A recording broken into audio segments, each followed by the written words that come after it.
হে পরওয়ার গোলাম করে রেখো আমারে করোনা কবু ভিখারি আমায় দুনিয়ার মানুষের দোয়ারে দুনিয়ার মানুষের দোয়ারে আল্লাহুম্মা সাল্লি আলা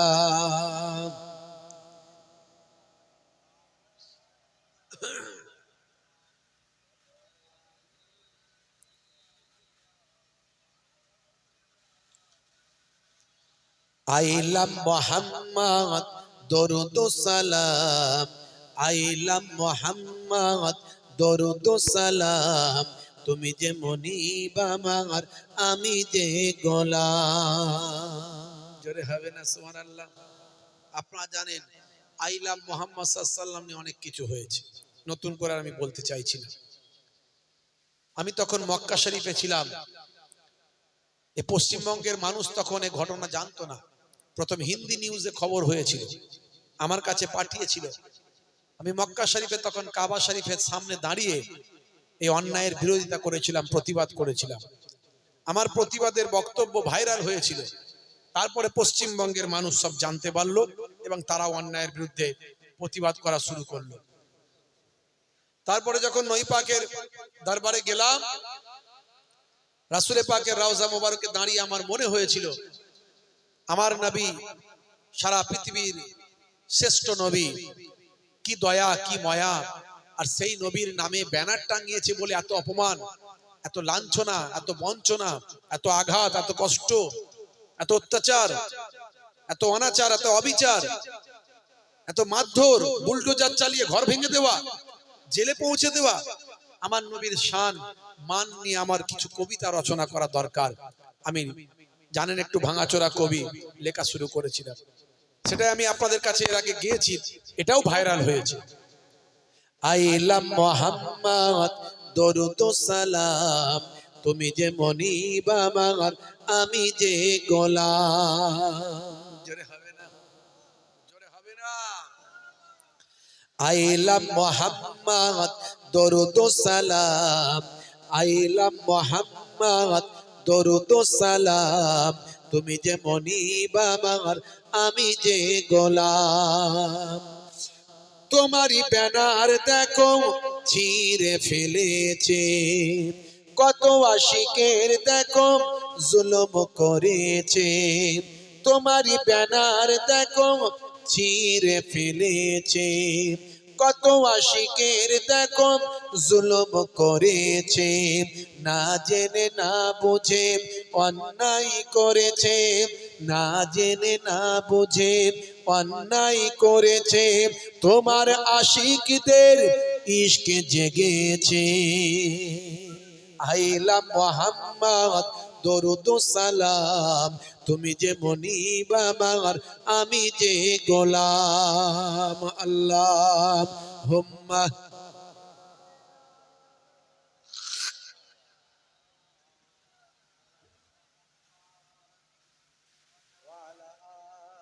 আলিহি।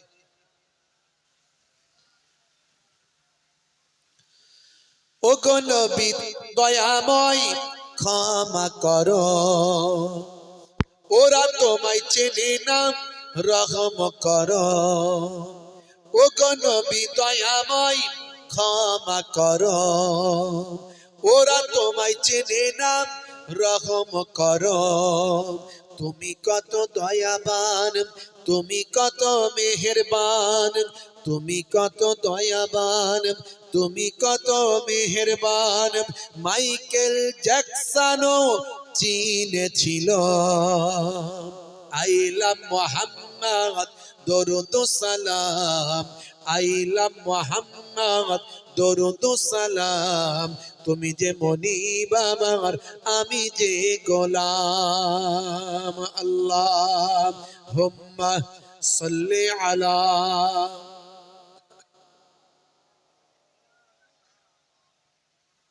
ওয়া আলা আলিহি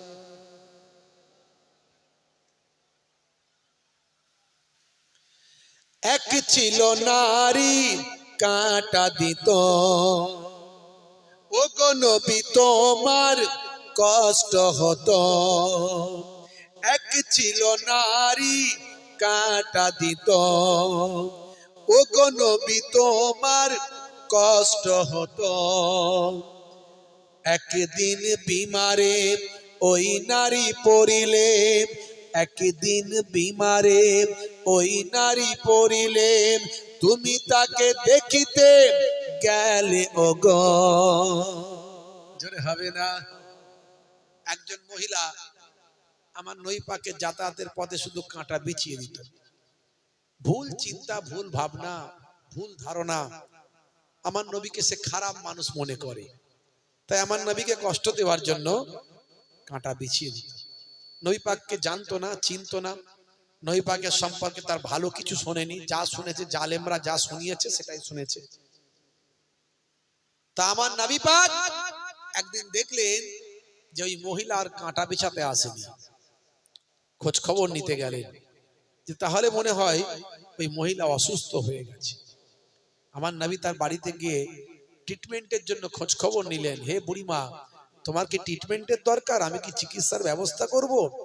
সে বলে, বলো কি, কে তুমি? আমি তো সেই ব্যক্তি যার জন্য তুমি প্রতিদিন কাঁটা বিছিয়ে দিতে, আর আজকে কাঁটা বিছাওনি বলে তো আমি তোমার খবর নিতে এসেছি। আহ, তোমার মতো মানুষ হয়নি আর হবে না। কত বাজে কথা তোমার বিরুদ্ধে মানুষ বলতো, কিন্তু তোমার সঙ্গে আমি আজকে কথা বলে বুঝলাম তোমার মতো মানুষ হয়নি আর হবে না। এসো, আমি তোমার শিষ্যা হতে চাই। জোরে বলুন সুবহানাল্লাহ। তাই আমি সেই কথাটি কলমে তুলেছি। এক ছিল নারী কাঁটা দিত, ও গো নবী তোমার কষ্ট হতো।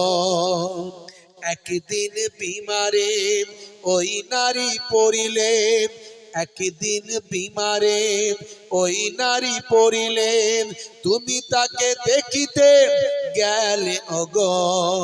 হাই হাই নবীর মুগ্ধ সবাই, হাই হাই নবীর মুগ্ধ সবাই, ওই নারী ইমানের সাদটা জেগে পায়। জোরে হবে না? জোরে হবে না? আইলাম মোহাম্মদ দরুদ সালাম, আইলাম মোহাম্মদ দরুদ সালাম, তুমি যে মনিব আমার, আমি যে গোলাম। আল্লাহুম্মা সাল্লি আলা।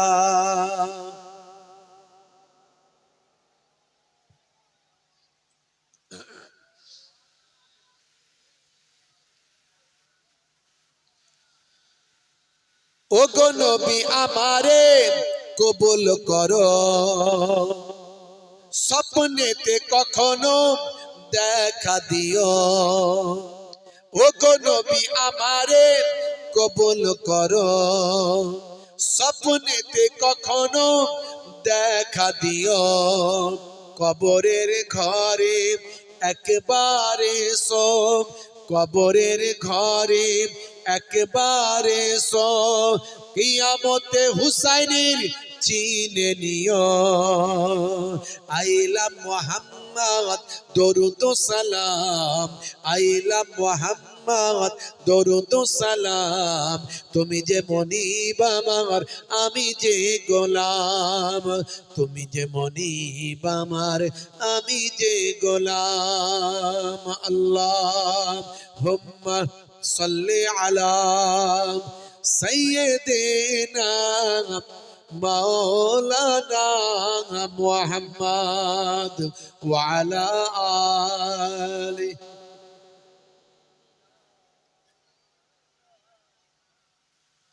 وقال الله تعالى في كلامه المجيد والفرقان الحميد: لقد كان لكم في رسول الله أسوة حسنة.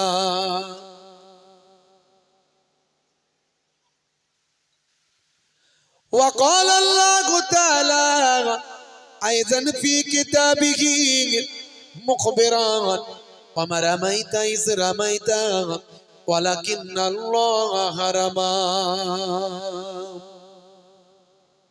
وقال النبي صلى الله عليه وسلم من حب سنتي فقد أحبني ومن أحبني كان معي في الجنة إلى آخر الحديث أو كما قال عليه الصلاة والتسليم.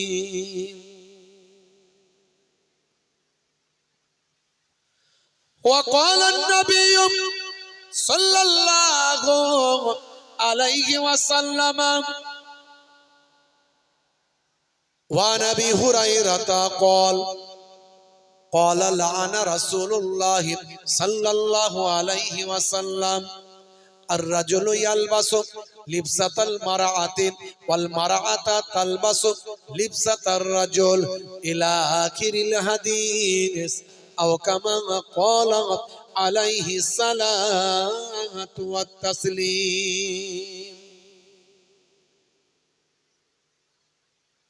وقال النبي صلى الله عليه وسلم سباب المسلم فسوق وقتاله كفر إلى آخر الحديث أو كما قال عليه الصلاة والسلام. শ্রদ্ধেয় সম্মানীয় আজকের সভার সভাপতি, মঞ্চে উপবিষ্ট, সামনে উপবিষ্ট আমার দিন দরদি, ইসলাম দরদি আমার ভাইয়েরা, বাপজিরা আমার, তরুণ যুবকেরা আমার, মুরব্বিয়ানেরা আমার, সন্ধ্যাবেলা মানুষজন কম, লোকজন বেশি চলে এলে মজলিসটা সুন্দর হয়ে যেত, কিন্তু জোর করে তো আর আনা যাবে না, মানুষের ইচ্ছা হলে। কথা ঠিক না ভুল? আর কতই বা ওয়াজ শুনবে, ওয়াজ শুনে শুনে আর ভালো লাগে না, কত শুনবো হুজুর। মোবাইল খুললে ওয়াজ, এ পাড়ায় ওয়াজ, সে পাড়ায় ওয়াজ, কত জলসা শুনবো, কত আর জলসা হবে। ভাই, কোন কথাটা শুনলে আপনার কাজে লেগে যাবে আপনি আমি কেউ জানি না। কোন কথাটা আল্লাহ আপনাকে আমাকে হেদায়েত দেবেন আমি আপনি জানি না। যদি মনে হয় হ্যাঁ ওয়াজের মধ্যে কিছু আছে, সেই ওয়াজটা শুনবেন।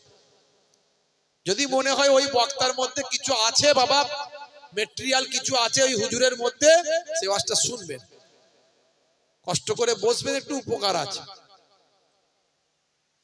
ভাইরা আমার, তরুণ যুবকেরা আমার, মুরব্বিয়ানেরা আমার, আজ বেঁচে আছেন, কাল থাকবেন না। কবে চলে যাবেন, কবে চলে যাব গ্যারান্টি নাই। আমার আল্লাহ বলছেন, হে দুনিয়ার মানুষ, এই দুনিয়াটা হলো তোমাদের জন্য ক্ষণস্থায়ী, আর পরকালটা হলো চিরস্থায়ী। তাদের দুনিয়াতে আমরা আরাম আয়েশে মত্ত হয়ে থাকি, দুনিয়া দুনিয়া করে পেরেশান। আল্লাহ নিজে বলছে দুনিয়া ক্ষণস্থায়ী আর পরকাল চিরস্থায়ী। আমরা কিন্তু মনে করছি না মৃত্যু আমরা হব না, আমরা মারা যাব না, এইখানেই সারা জীবন থাকবো, হাজার হাজার বছর থাকবো। হবে? হবে না। হে তরুণ যুবকেরা, হে আমার বন্ধুরা, হে আমার মুরব্বিয়ানেরা, আমার আপনার নবী ওয়াজ করছেন এভাবে, দয়ার নবী আমার ওয়াজ করছেন এভাবে। সাহাবায়ে কেরামদের বললেন, হে সাহাবায়ে কেরামেরা, শুনে রেখে দাও বাবা, জেনে রেখে দাও, পরকাল হলো চিরস্থায়ী, এ দুনিয়া হলো ক্ষণস্থায়ী। হে তরুণ যুবকেরা, আমার আল্লাহ কোরআন মাজিদের ভিতরে জানিয়ে দিয়েছেন, বাল তুসিরুনাল হায়াতাদ দুনিয়া ওয়াল আখিরাতু খায়রুন ওয়া আবকা। হে তরুণ যুবকেরা, আমার আপনার নবী তো জানের বাদশা হাবিবুল্লাহ জনাবে মুহাম্মদুর রাসূলুল্লাহ সাল্লাল্লাহু আলাইহি ওয়াসাল্লাম, দয়ার নবী আমার দুটো দাড়ি টানলেন, দাগ টানলেন, দুটো দাগ টানলেন, একটা বড় একটা ছোট, একটা সরল রেখা বড়, একটা সরল রেখা ছোট। আল্লাহর নবী বললেন, হে সাহাবীরা, তোমরা কি বুঝতে পেরেছো এই দাগগুলো কেন আমি টানলাম? একটা বড় দাগ, বড় সরল রেখা, আর একটা ছোট লাইন, ছোট দাগ টানলাম। এর কারণটা কি তোমরা বুঝতে পেরেছো?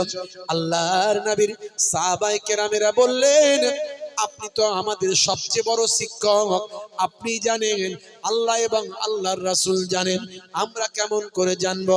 হে তরুণ যুবকেরা, আল্লাহর নবী বললেন, শোনো, আমি তোমাদের শিক্ষক, আল্লাহ আমাকে তোমাদের শিক্ষকও করেছেন, আমি তোমাদের বুঝিয়ে দিই বাবা।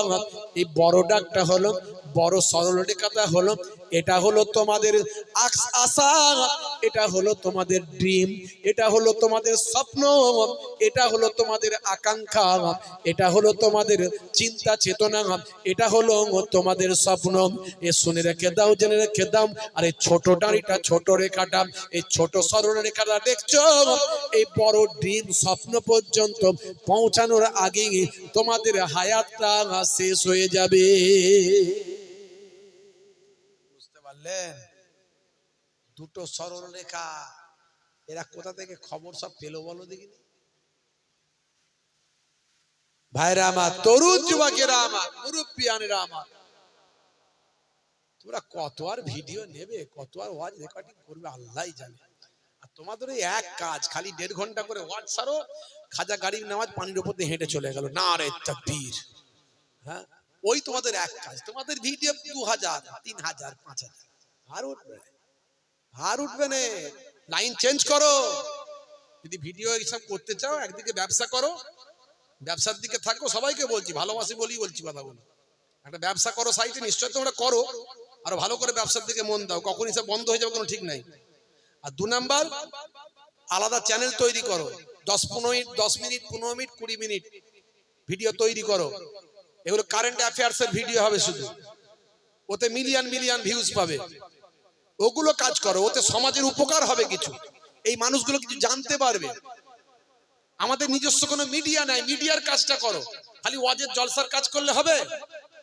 খাজা গারিব নামাজ পানির উপর দিয়ে হেঁটে চলে গেল, জয়পালের সঙ্গে যুদ্ধ হলো, জয়পাল মরে গেল, না আরেক তাকবীর আল্লাহ হবে। কত আর লোক এগুলো শুনবে, শুনে শুনে সব মুখস্থ হয়ে গেছে।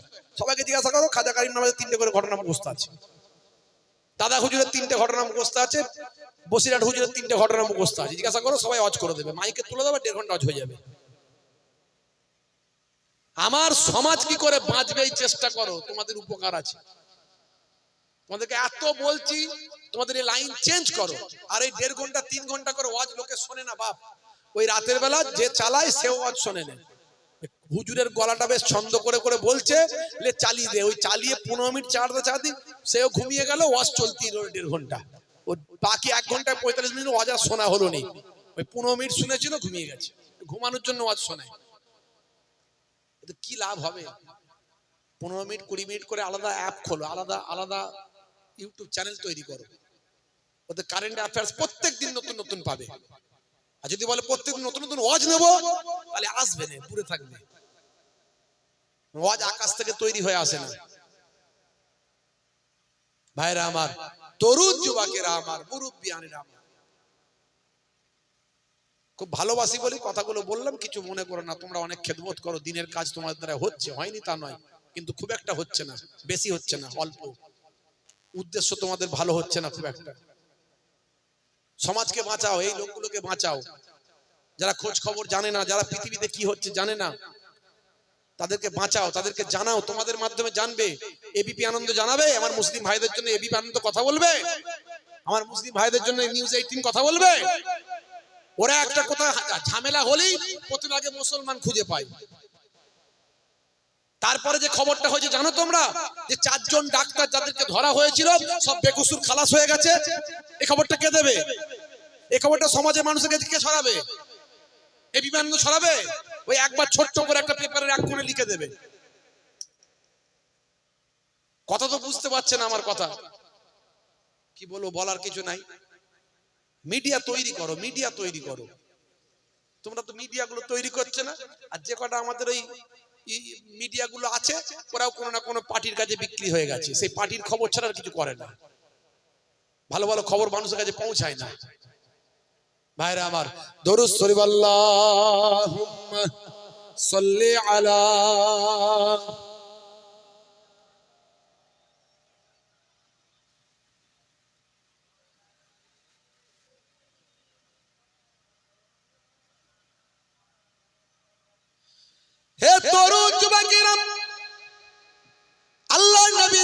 কথাটা আমি বললাম, একটু মন দিয়ে শুনবেন বাপ।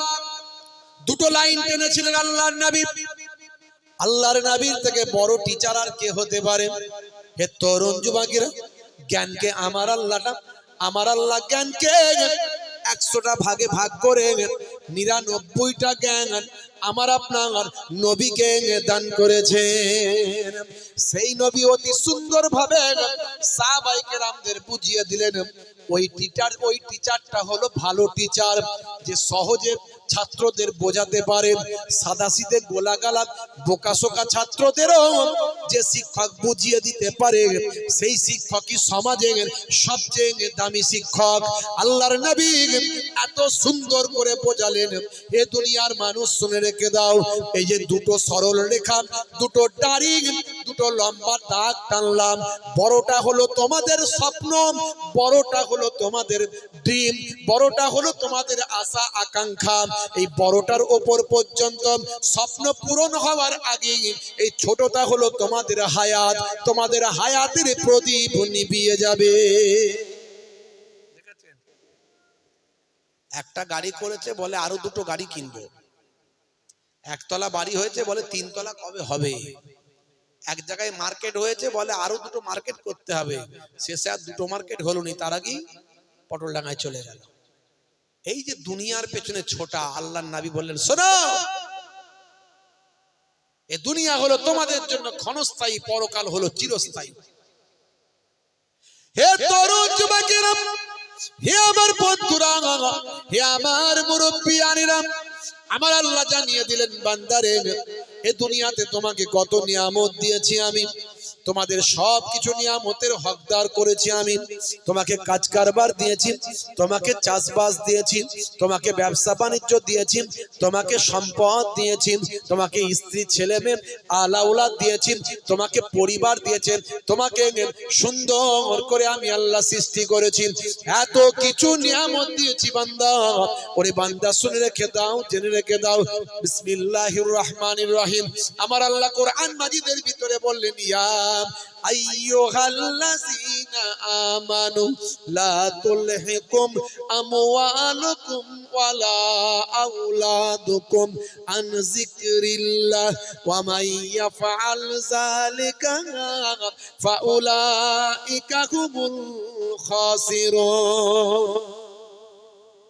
এ বিশ্বাসী বান্দারা, তোমরা যেন তোমাদের মাল সম্পদ, তোমাদের ছেলে মেয়ে স্ত্রী, কাজ কারবার, ব্যবসা বাণিজ্য, এগুলো পেয়ে তোমরা যেন আমি রাসূলকে, আমি আল্লাহর ইবাদত না ভুলে না যাও। যদি আল্লাহর ইবাদত তোমরা ভুলে যাবে, স্ত্রী ছেলে মেয়ে, কাজ কারবার, ব্যবসা বাণিজ্য, গাড়ির পিছনে, বাড়ির পিছনে, জমির পিছনে, জায়গার পিছনে, সম্পদের পিছনে, কারবারের পিছনে ছুটতে ছুটতে তুমি নামাজ ভুলে যাচ্ছ বান্দা, আমি আল্লাহর নির্দেশ ভুলে যাচ্ছ বান্দা। যদি তুমি ভুলে যাও তাহলে তুমি কিন্তু ক্ষতিগ্রস্ত হবে। আর আজকে আমরা ক্ষতিগ্রস্ত হয়েছি না হয়নি? জেনে বলেন, আজকে আমরা বিপদে আছি না নাই? সব সময় টেনশন। কাল সকাল হলি এসআইআর এর ফর্মটা নিয়ে আগে জেরক্স করতে যেতে হবে, জেরক্স করে তারপর একটা সই করব, তারপরে বিএলওর কাছে যাব। এখন বাংলায় করব না ইংরেজিতে করব, ঠিক হবে না ভুল হবে, নাম থাকবে না বাদ পড়ে যাবে, এই চিন্তা আছে না নাই? কি জি? তাহলে বিপদ কিন্তু আমাদের পিছু পিছু আছে। আজ বিগত কতগুলো বছর ভাবুন তো একবার, দেখি নোটবন্দি হলো, বলে টাকা আর চলবে না, লাইন লাগাও। তারপরে বলে ভাই আমার এই লিঙ্ক করো, এর সঙ্গে ওর লিঙ্ক, ওর সঙ্গে ওর লিঙ্ক, আধারের সঙ্গে প্যান আর প্যানের সঙ্গে ভোটার, খালি লিঙ্ক করে করে জীবনটা লিঙ্ক হয়ে গেল। বুঝতে পারছেন, জীবনটা লিঙ্ক হয়ে গেল। এই কদিন ধরে শুধু লিঙ্কই চলছে, মানে একবারও ধীর স্থির ভাবে শান্তিতে থাকতে পারছেন না। কাজ কারবার সব চুলোয় চলে গেল, লোকের চাকরি বাকরি সব শেষ, শান্তিতে কেউ নাই, কেউ শান্তিতে নাই। আর এমন হয়েছে, ইওর পিছনে লেগে আছে, ওর পিছনে লেগে আছে, ইওর ক্ষতি করতে পারলে খুশি হয়, ওর ক্ষতি করতে পারলে খুশি হয়, এমন চাল চলছে। আল্লাহ বলছেন বান্দা, শান্তি চাস? শান্তি চাস? হে তরুণ যুবকেরা, হে আমার বন্ধুরা, হে আমার মুরব্বিয়ানেরা, হে দুনিয়ার মানুষ শুনে রেখে দাও, আজকের যুগে আখেরি জামানায় চারিদিকে ফাসাদ শুরু হয়েছে বাবা, চারিদিকে দেখো অন্যায় অত্যাচার পাপাচারে লিপ্ত আছে, কেউ শান্তিতে নাই, কেউ আরামের মধ্যে নাই বাবা। হে তরুণ যুবকেরা, সারা পৃথিবীর দিকে তাকিয়ে দেখুন, যুদ্ধ চলছে, লড়াই চলছে, মারপিট চলছে, খুন খারাপি চলছে বাবা, হাজার হাজার মানুষ মারা যাচ্ছে বাবা। হে তরুণ যুবকেরা, হে আমার মুরব্বিয়ানিরা ভাই, আমার উপর থেকে নিচে অবধি কেউ কিন্তু শান্তিতে নাই, প্রত্যেকে যে যার নিজের নিজের টেনশনে আছে বাবা, বাঁচার টেনশন, সম্মানের টেনশন, অর্থের টেনশন, জায়গা জমির টেনশন। হে তরুণ যুবকেরা, ব্যবসা বাণিজ্য টেনশনে সবাই কিন্তু আছেন, প্রত্যেকেই যে যার টেনশনে আছেন। আল্লাহ বলছেন বান্দারে, হে ইমানদার বান্দারা, তোমরা যদি শান্তি চাও তাহলে শোনো কিসে শান্তি আসবে, আমি আল্লাহ তোমাদের জানিয়ে দিন। আলা বিজিক্রিল্লাহি তাতমাইন্নুল কুলুব। অন্তরের শান্তি আসতে পারে কেবল আল্লাহর জিকিরের মধ্যে দিয়ে। জিকির মানে আল্লাহ আল্লাহ জিকির শুধু নয়, জিকির মানে আল্লাহ স্মরণ। কিভাবে স্মরণ?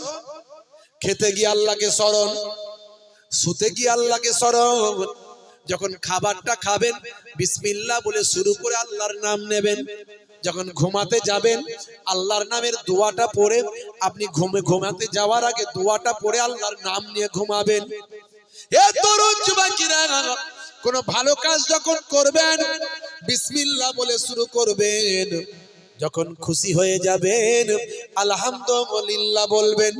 আজানটা যখন মসজিদে হবে সঙ্গে সঙ্গে মসজিদে গিয়ে জামাতে নামাজটা পড়বেন, নামাজটা হয়ে গেলে আপনি আপনার কাজেতে মনটা লাগাবেন, কাজটা যখন শুরু করবেন আবার বিসমিল্লাহ বলে শুরু করে দেবেন। চলতে ফিরতে, ঘুরতে বসতে, খেতে উঠতে বাবা, সারাটা দিন ঘুম থেকে ঘুমাতে যাওয়া পর্যন্ত, সকাল থেকে রাত পর্যন্ত সব সময় আল্লাহর স্মরণে থাকবে, মনে শান্তি পাবে। একমাত্র শান্তি এতে আসতে পারে, নালে শান্তি নাই, শান্তি নাই। ইন্টারনেট তোলপাড় চলছে, হাসিনা সরকারের ফাঁসি ঘোষণা করেছে, শুনেছেন?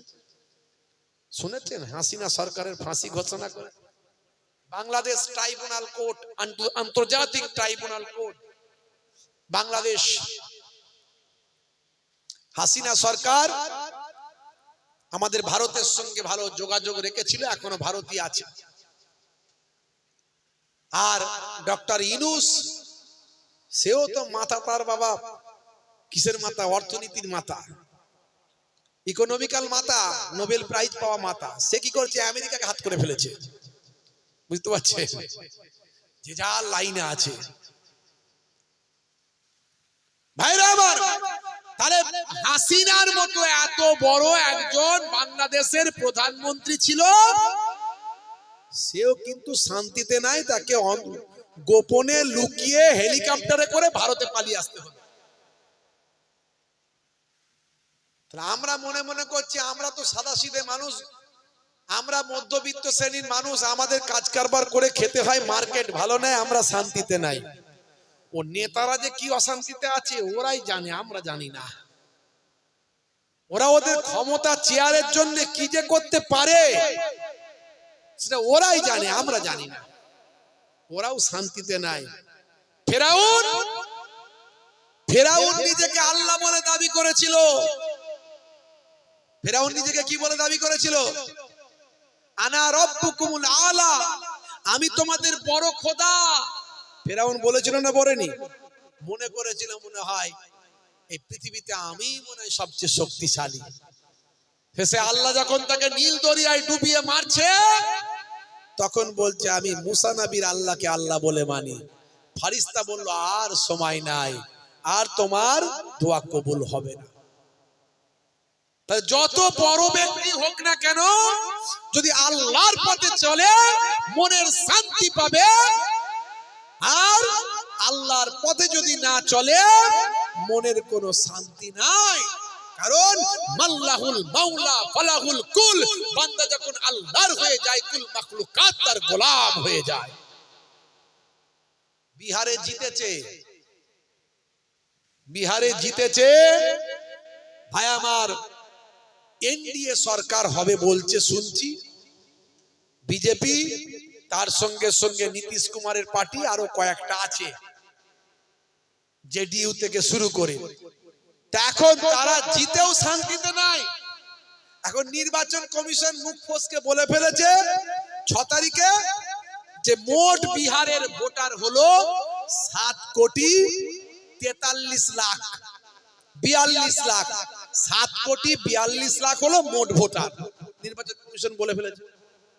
আবার 11 তারিখে নির্বাচন কমিশন মুখ ফসকে বলছে মোট ভোট পড়লো, কত ভোট পড়লো? মোট ভোট পড়েছে 7,45,00,000। কি সর্বনাশ বলুন দেখিনি, লোক হচ্ছে 7,42,00,000 আর ভোট পড়ে গেল 7,45,00,000। 3 লাখ লোক এলো কোথা থেকে? নিজের জালে নিজেই ফেসে গেল। এখন জেতার পরেও শান্তিতে তারা নাই, মোদিজিও নাই আর নীতিশজিও নাই। লোকে শুধু বলছে চোর চোর চোর চোর, লোকে বলছে শান্তিতে আছে মনে হচ্ছে, সেও শান্তিতে নাই বাপ। যে যার জ্বালায় অস্থির, যে যার জ্বালাতে অস্থির, কেউ শান্তিতে নাই। আমি আপনি ভাবছি ওই লোকটা মনে হয় শান্তিতে আছে, বিরাট বড় গাড়ি, বিরাট বড় বাড়ি। ভালো করে খবর নিয়ে দেখুন, সে সারা দিন ধরে শুধু শশা খেয়ে থাকে, আর কিছু খেতে পায় না, ভালো তার খাবার পেটে ঢোকে না, সে শান্তিতে নাই।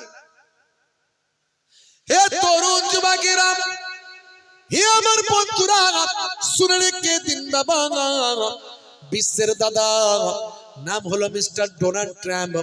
অল্প কিছুদিন আগে ডোনাল্ড ট্রাম্পের কান ঘেঁষে গুলি গিয়েছে, আপনারা জানেন, কান দিয়ে রক্ত বেরিয়েছিল। তারপরেও তাকে, সে হয়তো জিতে গিয়েছেন, কিন্তু জিতেও সে শান্তিতে নাই। এই কয়েকদিন আগে নিউ ইয়র্কে বাবা মেয়র তৈরি হলো, মেয়র গঠন হলো নিউ ইয়র্কে। সেই নিউ ইয়র্কের মেয়রের নাম হলো জোহরান মামদানি। এই জোহরান মামদানি তিনি একজন ভাই আমার ডোনাল্ড ট্রাম্পের বিরোধী দলের নেতা। তিনি দীর্ঘদিন ধরে ভাই আমার নেতৃত্ব দিয়েছেন। বংশোদ্ভূত হলো এই ভারতবর্ষের বংশোদ্ভূত ব্যক্তি ছিলেন বাবা।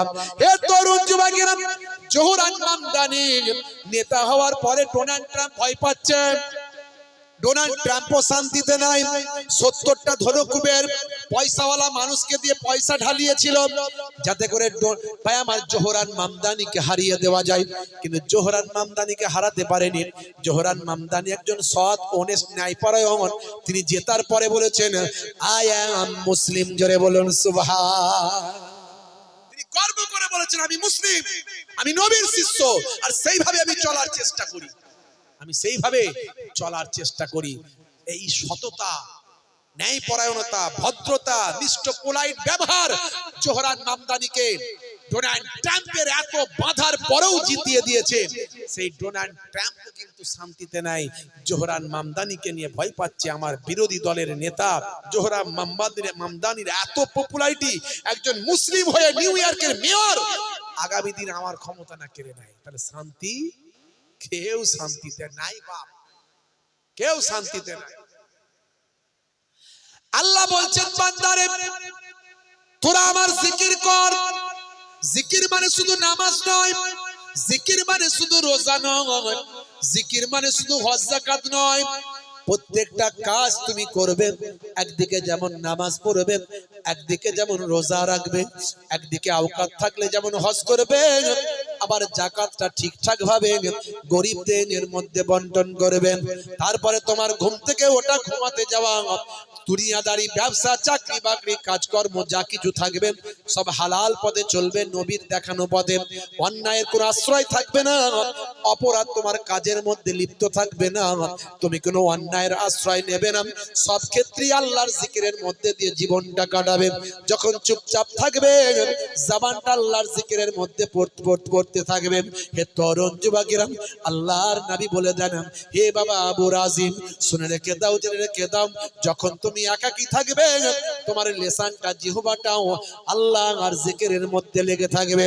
যদি তুমি আল্লাহর জিকিরের মধ্যে লেসানটা, জিহ্বাটা লাগিয়ে রাখতে পারো, কাজকর্ম, ব্যবসা বাণিজ্য যা কিছু হবে আল্লাহর স্মরণের মধ্যে দিয়ে যদি করতে পারো, আল্লাহর নবী বলেন দুনিয়াতেও তোমার ভালো হবে আর আখিরাতেও তোমার ভালো হবে।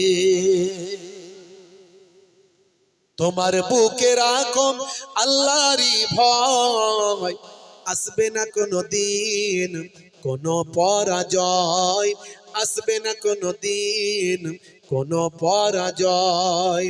হারাম হালাল জেনে সরল সত্য মেনে নিষিদ্ধ সব ছেড়ে উঠুক জীবন বেড়ে যাবে তুমি জান্নাতে জায়গা ছিল স্বপ্ন তোমার। তোমার বুকে রাখো আল্লাহরই ভয়, আসবে না কোনো দিন কোনো পরাজয়। জোরে হবে না সুবহানাল্লাহ? জোরে হবে না? সব কিছু থেকে আমরা বিপদ থেকে বাঁচতে পারি আল্লাহর ইবাদত যদি করতে পারি, আল্লাহকে যদি স্মরণ করতে পারি, আল্লাহকে যদি ডাকতে পারি। তা আল্লাহকে ডাকতে গেলে আমার আপনার নবীর নির্দেশনাকে মানতে হবে, রাসূলের সুন্নাত তরিকাকে মানতে হবে। হে তরুণ যুবকেরা, আমাদের ঈমানকে মজবুত করতে হবে।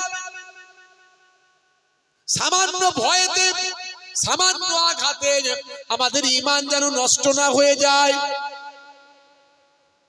আল্লাহর নবীর হাদিস থেকে প্রমাণ পাওয়া যায় বাবা, আখেরি জামানায় কিয়ামতের আগে এমন একটা সময় আসবে আমার উম্মতের মধ্যে, সে সময় হাতের তালুতে আগুন রাখা সহজ হবে, হাতের তালুতে আগুন রাখা সহজ হবে, কিন্তু মুসলমানের ঈমান রাখা কঠিন হয়ে যাবে। কঠিন পরিস্থিতি, সেই বিপদ আমাদের মাঝে এসেছে, আসেনি তা নয়। মুসলমানদের সম্পর্কে, মুসলমানরা এদেশে সংখ্যালঘু, এই সংখ্যালঘু মানুষদের সঙ্গে সংখ্যাগুরু মানুষদের সম্পর্ক যদি ভালো না থাকে তাহলে কিন্তু কঠিন বিপদ, কঠিন বিপদ। এতে কি হয়? এতে দাঙ্গা হাঙ্গামা হয়, মাঝে মাঝে অশান্তি লেগে গেলে প্রচুর মানুষ মারা যায়, যেমন মায়ানমারে হয়েছে, আপনার মণিপুরে চলছে, মণিপুর, বিভিন্ন জায়গাতে এগুলো হয়েছে এর আগে। আর এই দাঙ্গা হাঙ্গামা করার আগে ভালো করে বুঝবেন কথাটা, এই দাঙ্গা হাঙ্গামা করার আগে তার একটা পরিবেশ তৈরি করতে হয়। সেই পরিবেশটা কি? ওই জালেমরা যারা দাঙ্গা হাঙ্গামা করাতে চায়, তারা সংখ্যালঘু আর সংখ্যাগুরুদের মধ্যে অশান্তি তৈরি করার জন্য একটা বিদ্বেষ, একটা ভয় ভীতি, একে অপরকে ক্ষতি করছে, এরকম একটা মানসিকতা তৈরি করে। এটা প্রথম শুরু করেছে আমেরিকা থেকে। আমেরিকা পৃথিবীর কতগুলো দেশকে দখল করার চেষ্টায় আছে সব সময়, পৃথিবীর দাদা হয়ে থাকবো। যেমন আফগানিস্তান, আফগানিস্তানে 20 বছর রাজত্ব করেছে আমেরিকা। ইরাক, সাদ্দাম হোসেনের পর থেকে ইরাককে কন্ট্রোলে রেখেছে আমেরিকা। ইরানকে কন্ট্রোল করার চেষ্টা করেছে কিন্তু পারেনি, ইরান মাথা নত করেনি। ইরানের উপর অনেক আঘাত করার চেষ্টা করেছে, কিন্তু ইরানের মানুষেরা অনেক শিক্ষিত, তারা তলায় তলায় নিজেদের শক্তি অর্জন করেছে। বুঝতে পারছো? শক্তি অর্জন না করে তারা লড়াই করতে যায়নি, তাই তাদের সঙ্গে আর লেগে পারলো না, তাদেরকেও মিটিয়ে দেওয়ার চেষ্টা করতো ওই সাদ্দাম হোসেনের মতো। বুঝতে পারছো? এরা শেষ করেছে আমেরিকা লিবিয়াকে, সিরিয়াকে, ফিলিস্তিনকে, ফিলিস্তিনকে শেষ করলো ওই ইসরায়েলকে দিয়ে। মানে একটার পর একটা দেশগুলোকে এরা কন্ট্রোল করছে কিভাবে? এদেরকে সাপ হয়ে কামড়াচ্ছে আর ওজা হয়ে ঝাড়ছে, সাপ হয়ে কামড়াচ্ছে আর ওজা হয়ে ঝাড়ছে। আর এদের মাটির তলাতে পৃথিবীর সবচেয়ে বেশি সম্পদ আল্লাহ দান করেছেন যে দেশগুলোতে, সেগুলো ম্যাক্সিমাম সবই মুসলিম দেশ। জোরে বলেন সুবহানাল্লাহ। সেই মুসলিম প্রধান দেশগুলো থেকে এরা এত বড় বড় ডাকাত, এরা ওই জায়গায় যাচ্ছে, গিয়ে ওদেরকে বোকা বানিয়ে, ওদের মাথায় হাত বুলিয়ে, ওদের অসহায় অবস্থার সুযোগ নিয়ে ওদের দেশের তলা থেকে ভাই আমার প্রাকৃতিক সম্পদ, গ্যাস, তেল ইত্যাদি ইত্যাদি সব বের করে নিয়ে চলে যাচ্ছে, গিয়ে বিশ্বের বাজারে বিক্রি করে পৃথিবীর বড় দাদা, সবচেয়ে বড় ধনী লোক সেজে থাকছে। আর এটা করার জন্য তারা সাপ হয়ে কামড়াচ্ছে আর ওজা হয়ে ঝাড়ছে, মুসলমানদের ভিতরেই মুসলমানদের সঙ্গে লড়াই লাগাচ্ছে। ঐতিহাসিক হিস্টোরিয়ান রাম পুনিয়ারি তার বক্তব্য আমি শুনেছি। তিনি বলছেন মুসলমানরা শান্তির কথা বলে, মুসলমানরা সম্প্রীতির কথা বলে। কোরআনে কোথাও লেখা নাই যে অন্য ধর্মের মানুষকে আঘাত করো, মারো, ধরো, কাটো। কোরআনে কোথাও লেখা নাই অন্য ধর্মের মানুষের সঙ্গে খারাপ ব্যবহার করো। কোরআনে কোথাও লেখা নাই অন্য সম্প্রদায়ের মানুষকে নিন্দা করো। নবী কোনদিন বলেননি যে মানুষের অত্যাচার করো, জুলুম করো। ইসলাম সন্ত্রাস শেখায় না, ইসলাম সন্ত্রাসের বিরোধিতা করতে শেখায়। সন্ত্রাসের শাস্তি দিয়েছে ইসলাম। কিন্তু এগুলোকে সব উল্টে দিয়ে ওদের মিডিয়া আছে, ওদের প্রচার আছে, ওদের মাথায় বুদ্ধি বেশি আছে, ওদের মধ্যে শিক্ষার হারটা বেশি আছে, মানুষকে কন্ট্রোল করে। ভাই আমার, ওরা প্রচার করছে লাগাতার ইসলাম মানে সন্ত্রাসবাদী, ইসলাম মানে আতঙ্কবাদী, ইসলাম মানে অপরাধী, ইসলাম মানে খারাপ, মুসলমান মানে খারাপ, মুসলমান মানে খারাপ, মুসলমান থাকলে ক্ষতি হবে, মুসলমান থাকলে আমাদের বিপদ আছে, মুসলমানকে তাড়াতাড়ি শেষ করো। এইভাবে সমাজে প্রচার করে একটা বড় অংশের মানুষের কাছে, বৃহৎ জনগোষ্ঠীর কাছে মুসলিম সমাজকে চোখের বালি করে দেওয়ার চেষ্টা করছে, যাতে করে তারা যে কোনো ব্যাপারে এদেরকে রাখতে না চায়, এদের সঙ্গে ভালো সম্পর্ক রাখতে না চায়। কঠিন চক্রান্ত চলছে। যারা বুঝছে তাদের মাথা চুল উঠে যাচ্ছে, আর যারা বোঝে না তারা ফ্রি ফায়ার খেলছে। যারা বোঝে না তারা শাহরুখ খানের ড্যান্স দেখছে। কি বুঝবে? ভাইরা আমার, রাম পুনিয়ারি বলছে মুসলমানরা যদি খারাপ হতো, সবচেয়ে মুসলিম প্রধান যতগুলো দেশ আছে পৃথিবীতে, সবচেয়ে বেশি মুসলমান যে মুসলিম প্রধান দেশে বাস করে সেই দেশটার নাম হলো ইন্দোনেশিয়া। যদি মুসলমানরা খারাপ হতো তাহলে ইন্দোনেশিয়ায় নিশ্চয়ই কখনো আতঙ্কবাদী হামলা হতো, এই হতো, সেই হতো, গোলটোল হতো, মারপিট হতো। কোনদিন শুনেছেন যে ইন্দোনেশিয়ায় হয়েছে? হয়নি। আসলে ইন্দোনেশিয়া পর্যন্ত আমেরিকা ব্রিটেনদের লাগাম পৌঁছায়নি, অনেকটা দূরত্ব বেশি, লাগাম পৌঁছায়নি আর তারা পৌঁছাতে দেয়নি। শুধু তাই নয়, ওয়ার্ল্ড ইন্ডেক্স আপনি যদি দেখেন পৃথিবীতে 195টি দেশ আছে কম বেশি, তার মধ্যে যে ইন্ডেক্স তৈরি হয়েছে, যে সুখী দেশের তালিকা তৈরি হয়েছে, সুখী দেশের যে তালিকা তৈরি হয়েছে তার মধ্যে 1 থেকে 10 নাম্বার, যে পৃথিবীর যে 10টা সুখী দেশের কথা বলা হয়েছে তার মধ্যে 1 নম্বরে আছে সৌদি আরব। আর 2, 3, 4, 5 করে এরকম 1 থেকে 10 এর ভিতরে প্রায় 5 থেকে 6 খানা মুসলিম প্রধান দেশ আছে। জোরে বলুন সুবহানাল্লাহ। এর দ্বারাই প্রমাণ হয় মুসলমানরা শান্তি বজায় রাখে। কিন্তু এই কথাগুলো কে প্রচার করবে, কার কাছে প্রচার করবে, কে প্রচার করবে, কে দায়িত্ব নেবে? আমরা তো প্রত্যেকেই মিডিয়া। আমাদের কাছে ফেসবুক আছে মানে আপনি একজন মিডিয়া ম্যান। আপনি অন্যায়ের বিরুদ্ধে ভারতবর্ষের গণতন্ত্রকে সামনে রেখে, সংবিধানকে মান্যতা দিয়ে সম্মান করে আপনি অন্যায়ের বিরুদ্ধে প্রতিবাদ করার রাইট আপনার গণতন্ত্র আপনাকে দিয়েছে, আপনার সংবিধান আপনাকে দিয়েছে। কিন্তু সেটা যদি না করতে পারেন, আপনার আমার অজ্ঞতা ছাড়া কিছু নাই, আমরা মূর্খতার মানে। আমরা অন্যায়ের বিরুদ্ধে প্রতিবাদ করতে পারছি না, আমরা বৃহৎ জনগোষ্ঠীকে বোঝাতে পারছি না যে ইসলাম মানে শান্তি, মুসলমানরা অশান্তি চায় না। তোমার বাড়ির পাশে তো এত মুসলমান আছে, কটা মুসলমান আতঙ্কবাদী হয়েছে? তোমার বাড়ির পাশে তো এত মুসলমান আছে, কটা মুসলমান অন্যায় কাজ করেছে? তোমার বাড়ির পাশে তো এতগুলো মুসলমান আছে, মুসলমানরা নাকি 4-4টে করে সব বিয়ে আর 20টা করে ছেলে। তোমার বাড়ির পাশে এতগুলো মুসলিম ভাইয়ের বাড়ি আছে, কটা মুসলিম 4টে করে বিয়ে করেছে আর 20টা করে ছেলে আছে? দেখাও তো দেখি। আসলে উদ্দেশ্য প্রণোদিত ভাবে যদি কেউ কারোর উপরে ঈর্ষান্বিত হয়, জেগে ঘুমালে তাকে তোলা যাবে না। কিন্তু যেগুলো জেগে ঘুমায়নি, যেগুলো ভালো, সেগুলোকে তো তোলা যাবে। এর দায়িত্ব তো আমাদেরও নেওয়া দরকার ছিল। যদিও এটা অত্যন্ত দুঃখের পরিহাস যে একটা সংখ্যালঘু সম্প্রদায়কে অন্যদেরকে জাগানোর চেষ্টা করতে হবে। তারা স্বইচ্ছায় জেগে সংখ্যালঘু সম্প্রদায়কে গুটি গুটি পায়ে পাশে নিয়ে চলবে না, এটা দুঃখজনক ব্যাপার। যখনই আপনি আমি এই কথাটা বলবো, তারা বাংলাদেশের কথা বলবে, পাকিস্তানের কথা বলবে, এমন একটা পরিবেশ তৈরি করেছে। আমরা কিন্তু বাংলাদেশের লোক নয়, আমরা ইন্ডিয়ান লোক, আমরা ইন্ডিয়ার কথাই বলবো। বাংলাদেশে যা হচ্ছে হোক, দেখছে, আমার দেখার দরকার নাই। তো বাংলাদেশে যদি কোনো অন্যায় হয় আমরা চরম নিন্দা করি। যদি সংখ্যালঘু ভাইদের উপর অত্যাচার হয় এর তীব্র প্রতিবাদ করি অবশ্যই। তবে আমার মনে হয় বাংলাদেশের থেকে ইন্ডিয়ায় অনেক বেশি সংখ্যালঘুদের উপর অত্যাচার চলছে, তার অনেক নমুনা আছে। কটা দেব আপনাদের কাছে নমুনা? ভাইরা আমার, তরুণ যুবকেরা আমার, মুরব্বিয়ানেরা আমার, বললে শেষ হবে না, অনেক তথ্য আপনাদের কাছে দিতে পারি। ভাইরা আমার, এই যে লালকেল্লায় বিস্ফোরণ হলো, যেটা বড় বড় ডাক্তারগুলোকে, মুসলিম বড় বড় ডাক্তারগুলো দাঁড়িয়ে আছে, তাদেরকে মিডিয়ায় বারবার দেখিয়ে তাদের সম্মানকে নষ্ট করে দেওয়া হলো, তারা নাকি আতঙ্কবাদী। আর কয়েকটা দিন পরে ছোট করে লিখে দেওয়া হলো, এই যে আনন্দবাজার.com, দিল্লি বিস্ফোরণে যুক্ত নন ধৃত 3 চিকিৎসক, মুক্তি দিল এনআইএ, ছাড়া পেলেন দিনাজপুরের নিসারও।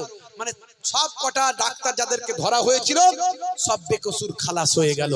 কিন্তু হলে কি হবে, যখন খালাস হচ্ছে কেউ জানতে পারছে না, যখন নির্দোষ প্রমাণ হচ্ছে কেউ জানতে পারছে না, ছোট করে এক কোণে লিখে দিচ্ছে। আর যখন গন্ডগোলটা ঘটছে, গন্ডগোল ঘটার সঙ্গে সঙ্গে ওরা মুসলমানের নাম ঠিক খুঁজে পেয়ে যাচ্ছে। বুঝতে পারছেন? মুসলমান মানে আতঙ্কবাদী দেখিয়ে দিচ্ছে।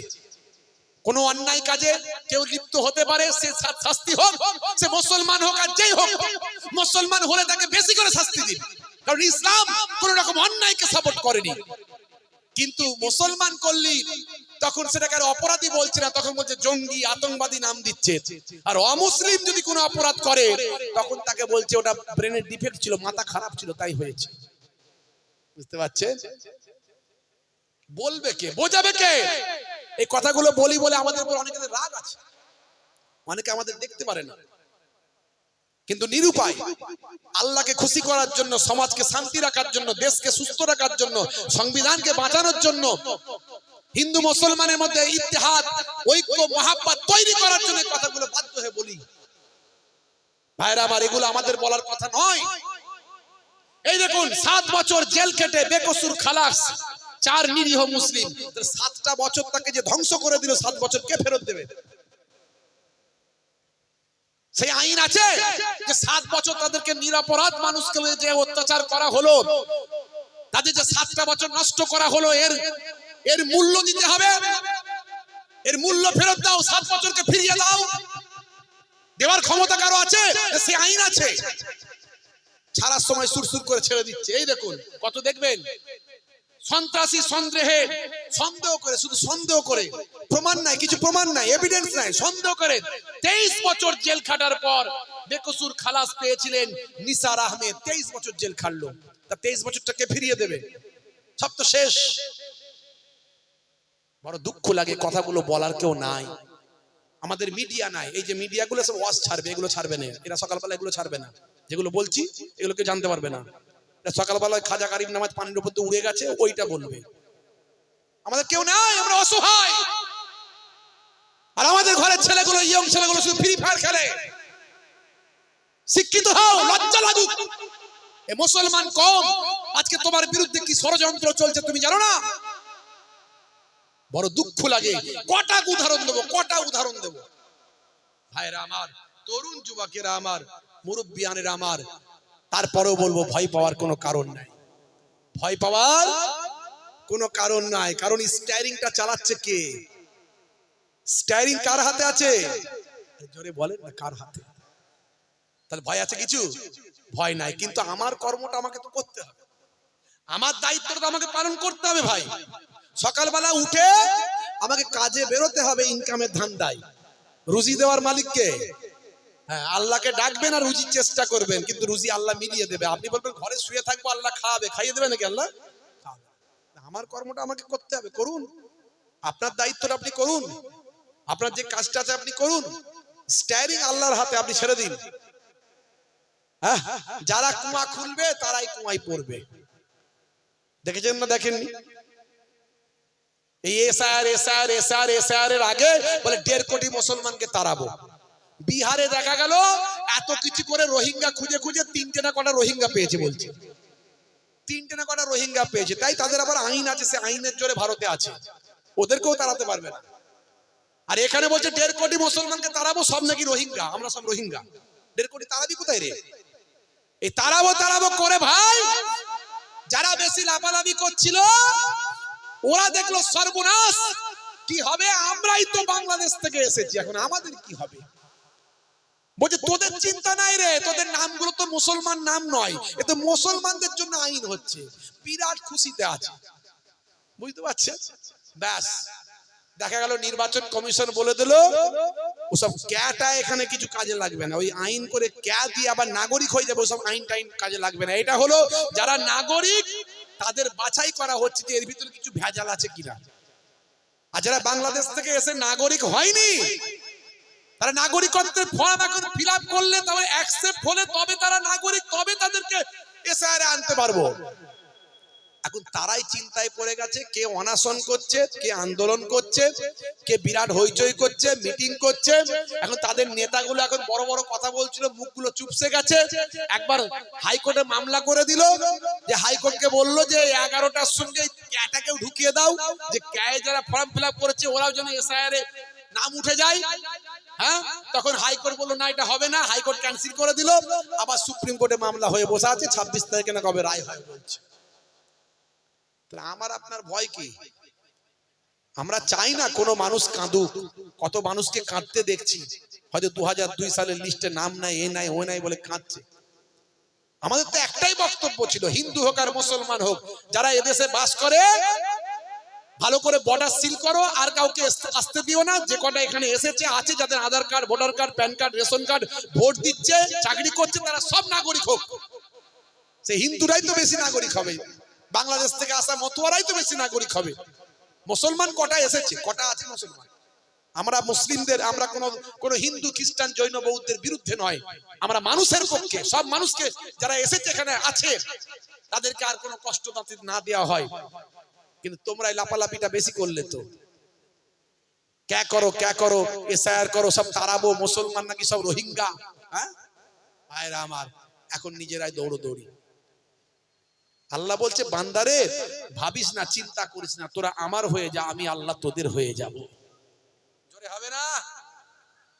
হে তরুণ যুবকেরা, হে আমার বন্ধুরা, হে আমার মুরব্বিয়ানেরা, শুনে রেখে দিন বাবা, জেনে রেখে দেন মুসলমান, আপনাকে আমাকে আল্লাহ বলছেন বান্দারে তোরা আমার হয়ে যা, আমি আল্লাহ তোদের হয়ে যাব। হে পৃথিবীর মানুষ শুনে রেখে দাও, তোমরা যত বড়ই কৌশল করো না কেন, যত বড়ই চক্রান্ত করো না কেন, তোমাদের সকলের উপরে আমার কৌশল, আমি আল্লাহ সবচেয়ে বড় কৌশলকারী। ওয়ামাকারু ওয়ামাকারাল্লাহু ওয়াল্লাহু খায়রুল মাকিরিন। জোরে হবে না? হ্যাঁ, সবচেয়ে বড় কৌশলকারী কে? আল্লাহ। সে আল্লাহর উপরে ভরসা রাখতে হবে। আর আমাদের কি করতে হবে? যে বলেন আল্লাহর উপরে ভরসা রেখে কি করব? আল্লাহর নির্দেশটা মানতে হবে, আল্লাহর নির্দেশ মানতে হবে। হে তরুণ যুবকেরা, ঈমানকে মজবুত করতে হবে, ঈমানি শক্তিকে বৃদ্ধি করতে হবে। আপনারা আমার ঈমানকে তরতাজা করতে হবে। যত বিপদ আসুক, যত ঝড় আসুক, যত ঝটিকা ঝঞ্ঝা ঝটিকা যত আসুক, যত অত্যাচার বেড়ে যাক না কেন, সব দিয়ে দেব, কিন্তু ঈমানটা দেব না। হে তরুণ যুবকেরা, হে আমার মুরব্বিয়ানেরা, শুনে রেখে দিন বাবা, জেনে রেখে দিন বাবা, ঈমানকে পাহাড়ের মতো অটল করতে হবে, পাহাড়ের মতো শক্তিশালী করতে হবে। সাহাবায়ে কেরামরা কেমন তাদের ঈমানটা তৈরি করেছিলেন, হে তরুণ যুবকেরা কেমন তাদের ঈমানি শক্তিটা বাড়িয়েছিলেন। হে জওয়ান যুবকেরা, তারা তাদের জীবন পর্যন্ত দিয়েছেন, কিন্তু ঈমান নষ্ট করেন না। হযরত নবী সুলাইমান আলাইহিস সালাম, তিনি একজন বড় বাদশা ছিলেন, মস্ত বড় একজন বাদশা। তার রাজত্ব ছিল জিন, দৈত্য, পশু পাখি, জীবজন্তু সকলের উপর। সারা পৃথিবীতে যে 4 জন রাজত্ব করেছেন, তার মধ্যে একজন হলেন নবী সুলাইমান আলাইহিস সালাম। তার সৈন্যদের নিয়ে তিনি 12,000 সৈন্য নিয়ে তাখতের উপর বসে একটা পাটাতনে এরকম একটা স্টেজের উপর বসে 12,000 সৈন্য নিয়ে বাতাসকে যখন নির্দেশ করতেন, হে বাতাস আমাকে উড়িয়ে নিয়ে চলো অমুক জায়গায়, বলার সঙ্গে সঙ্গে 12,000 সৈন্য নিয়ে ওই তাকটা উড়ে উড়ে চলে যেত। শুধু তাই নয়, পশু পাখির ভাষা বুঝতেন, জীবজন্তুর সঙ্গে কথা বলতেন, যে দৈত্যকে তিনি কন্ট্রোল করতেন। হে তরুণ যুবকেরা, তিনি পিঁপড়ের সঙ্গে পিঁপড়ের ভাষাও বুঝতে পারতেন। আমার আল্লাহ তাআলা সুলাইমান নবীকে এমন ক্ষমতা দিয়েছিলেন, সব জীবজন্তু পশু পাখির ভাষা তিনি বুঝতে পারতেন। আমার আল্লাহ ক্ষমতা তাকে দান করেছিলেন। আমরা সব মানুষের ভাষাই বুঝতে পারি না, কিন্তু সুলাইমান নবী মানুষ তো দূরের কথা, সব জীবজন্তু পশু পাখির কথা বুঝতে পারতেন।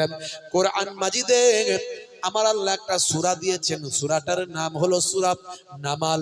এই সূরা নামাল ভিতরে আপনি যাবেন, কয়েকটা লাইন পড়ার পর আপনি পাবেন পিপিলিকার সরদার তার দলের মানুষের সঙ্গে কি কথা, তার দলের পিঁপড়েদের সঙ্গে কি কথা বলছেন, সেটাও আমার আল্লাহ সুলাইমান নবীকে শুনিয়ে দিলেন। ইয়া আইয়ুহান নাম উদখুলু মাসাকিনাকুম লা ইয়াহতিমান্নাকুম সুলাইমান ওয়া জুনুদুহু। হে তরুণ যুবকেরা, হে আমার মুরব্বিয়ানিরা, পিঁপড়েদের সরদার তার পিপিলিকার দলকে বলছে সাবধান, সুলাইমান নবী তার সৈন্যদের নিয়ে এখানে আসছেন। যদি তোমাদের উপর অবতরণ করেন তাহলে তোমাদেরকে মারিয়ে দেবেন। তাই তোমরা তাড়াতাড়ি তোমাদের বাসার ভিতর তোমরা ঢুকে পড়ো। হে তরুণ যুবকেরা, হে আমার মুরব্বিয়ানেরা, আমার আল্লাহ সুলাইমান নবীকে পিঁপড়েদের ভাই সরদারের কথাটা শুনিয়ে দিলেন। সেটা কোরআন মাজিদের আয়াত হয়ে ফিরে এলো। হে মুসলমান, আমার আপনার নবী সুলাইমান নবী সব কিছু তিনি বুঝতে পারতেন, সব কিছুর উপর তিনি রাজত্ব করতেন। বাপ একদিন দেখা গেল সুলাইমান নবী আমার আপনার নবীর কথা জানতে পারলে।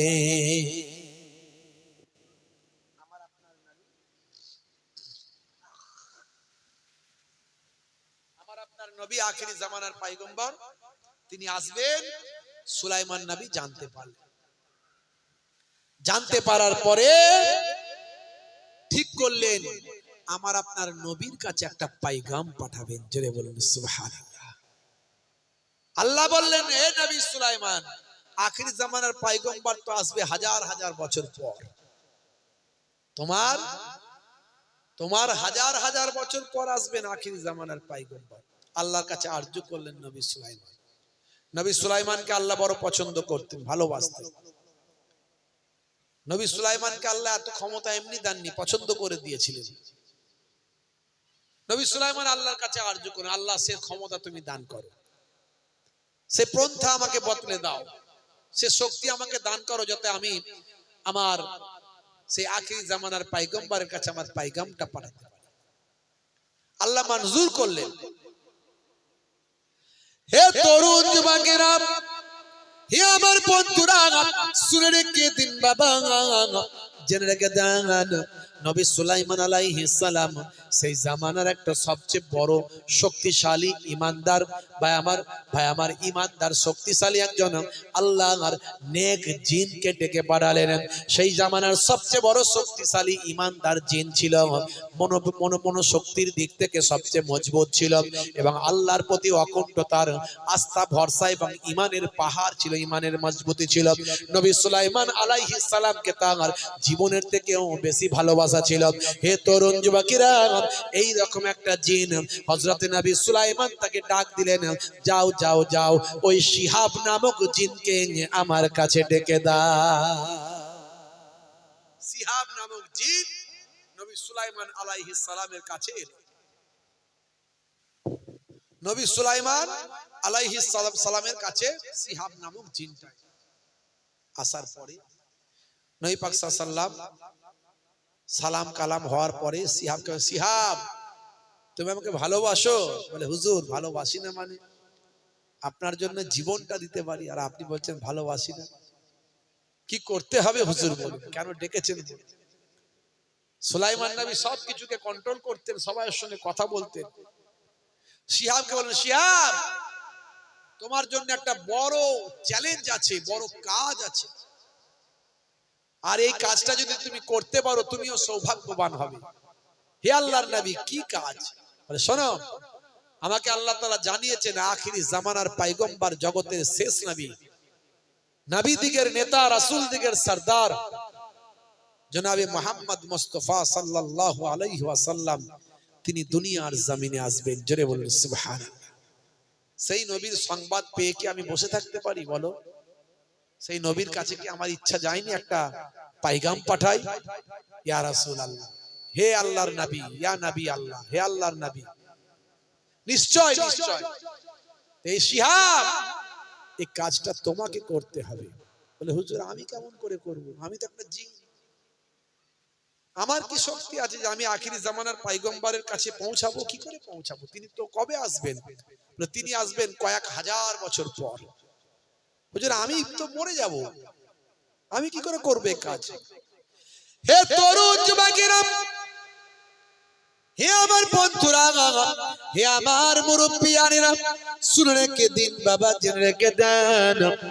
এমন সময় দেখতে পাওয়া যায় হযরতে নবী সুলাইমান আলাইহিস সালাম সে সময় বলেছিলেন, হে বাবা শিহাব তুমি চিন্তা করো না, আমি আল্লাহর সঙ্গে তোমার ব্যাপারে পারমিশন খানা নিয়ে নিয়েছি। আমার আল্লাহ তোমাকে এই কাজটা করার জন্য হাজার হাজার বছর হায়াত দান করবে। জোরে হবে না? আর জোরে হবে না? হাজার হাজার বছর তোমাকে হায়াত দান করবে। কিন্তু শোনো, তোমাকে একটা বাজ পাখি বানিয়ে দেওয়া হবে। যদিও এটা ডাইরেক্ট কোরআন এবং হাদিসের মধ্যে পাবেন না, এটা লোকমুখে আছে, শিক্ষামূলক একটা ওয়াকিয়া হিকায়াত। এটার মধ্যে একটা ইমানি শক্তির পরীক্ষা আছে, সেই জন্য কথাটা বুজুর্গানের দিনরা অনেকে বলেছেন, তাই একটা শিক্ষামূলক কথা হিসাবে কথাটা আপনাদের কাছে বলছি। হে তরুণ যুবকেরা, হে আমার বন্ধুরা, হে আমার মুরব্বিয়ানেরা, শুনে রেখে দিন বাবা, জেনে রেখে দেন। এমন সময় দেখতে পাওয়া যায় হযরতে বাবা সুলাইমান আলাইহিস সালাম সে সময় বললেন, হে শিহাব শুনে রেখে দাও, জেনে রেখে দাও, তোমার ব্যাপারে আল্লাহর সঙ্গে কথা হয়েছে। তোমাকে আমার আল্লাহ একটা উজ্জ্বল বাদামি কালারের, একটা উজ্জ্বল গোল্ডেন কালারের, একটা উজ্জ্বল সোনালী কালারের বড় একটা বাজ পাখিতে পরিণত করবেন। তুমি একটা বিশাল বড় বাজ পাখি হয়ে যাবে, আর পাহাড়ের শৃঙ্গে পাহাড়ের মতো অটল শক্তি নিয়ে অপেক্ষা করবে যতদিন পর্যন্ত আখিরি জামানার পয়গম্বর পৃথিবীতে না আসে। তোমাকে আল্লাহ লম্বা হায়াত দেবে, সেই হায়াতে তুমি অপেক্ষা করবে, আর তোমার ঈমানকে আল্লাহ পাহাড়ের মতো শক্তিশালী করে দেবেন। তোমার বুকের ভিতর এই পশমি, এই পশমি, এই যে তোমার গায়ের ছাল, তার ভিতরে একটা ছোট্ট নূরের বক্সের ভিতর আমার পায়গাম লেখা থাকবে। জোরে বলুন সুবহান। সেটা আমার নবী পাক পর্যন্ত পৌঁছে দেবে। বন্ধুরা আমার, তরুণ যুবকেরা, হে আমার মুরব্বিয়ানেরা, হে যুবকেরা, শুনে রেখে দিন বাবা। এমন সময় দেখতে পাওয়া যায় হযরতে সিয়াম বিশিষ্ট একটা বিখ্যাত ইমানদার জিন সেই সময় নবী সুলাইমান আলাইহিস সালামের কথা গ্রহণ করলেন। আল্লাহর নবী সুলাইমান আলাইহিস সালামের পক্ষ থেকে ওই রেশমি কাপড়ে ভাই আমার সুন্দর ভাবে লেখা আল্লাহর নবীর পয়গামটা আখিরি জামানার পয়গম্বরের নিকটে পৌঁছানোর বার্তা, সেটা একটা সুন্দর বক্সের ভিতর শিহাবের বুকের ভিতর ভাই আমার আত্মগোপন করিয়ে দিলেন, সেখানে রেখে দিলেন। হে তরুণ যুবকেরা, শিহাবের জন্য দোয়া চাইলেন, আল্লাহ তোমার ঈমানি শক্তিকে বাড়িয়ে দেন, আর আল্লাহ তোমাকে কুদরতি খাবার দিয়ে তোমাকে বাঁচিয়ে রাখেন। এই বলে শিহাবকে সুলাইমান নবী ছেড়ে দিলে। হাজার বছর চলে গেল, কত উত্থান, কত পতন, কত শক্তির ধ্বংস, কত কিছু ঘটনা ঘটতে লাগলো। এক পাহাড়ের শৃঙ্গ থেকে আর এক পাহাড়ের শৃঙ্গ, মাঝে মাঝে শিহাব উড়ে যায় আর অপেক্ষা করতে থাকে সে হাজার হাজার বছর পার হওয়ার। যখন আখিরি জামানার পয়গম্বর এই জমিনের বুকে আসবেন, তখন আকাশটা হাস্যোজ্জ্বল হয়ে উঠবে, আকাশটা প্রজ্বলিত হয়ে উঠবে, তারকাগুলো যেন খেলা করতে লাগবে, আর আকাশ থেকে মনে হবে যেন কুদরতি আভাস চলে আসছে। মৃদু বাতাস, সুগন্ধিযুক্ত মৃদু বাতাস বইতে থাকবে, যেন একটা বাতাস থেকে আওয়াজ আসবে আখিরি জামানার নবীর বার্তা নিয়ে এসেছেন।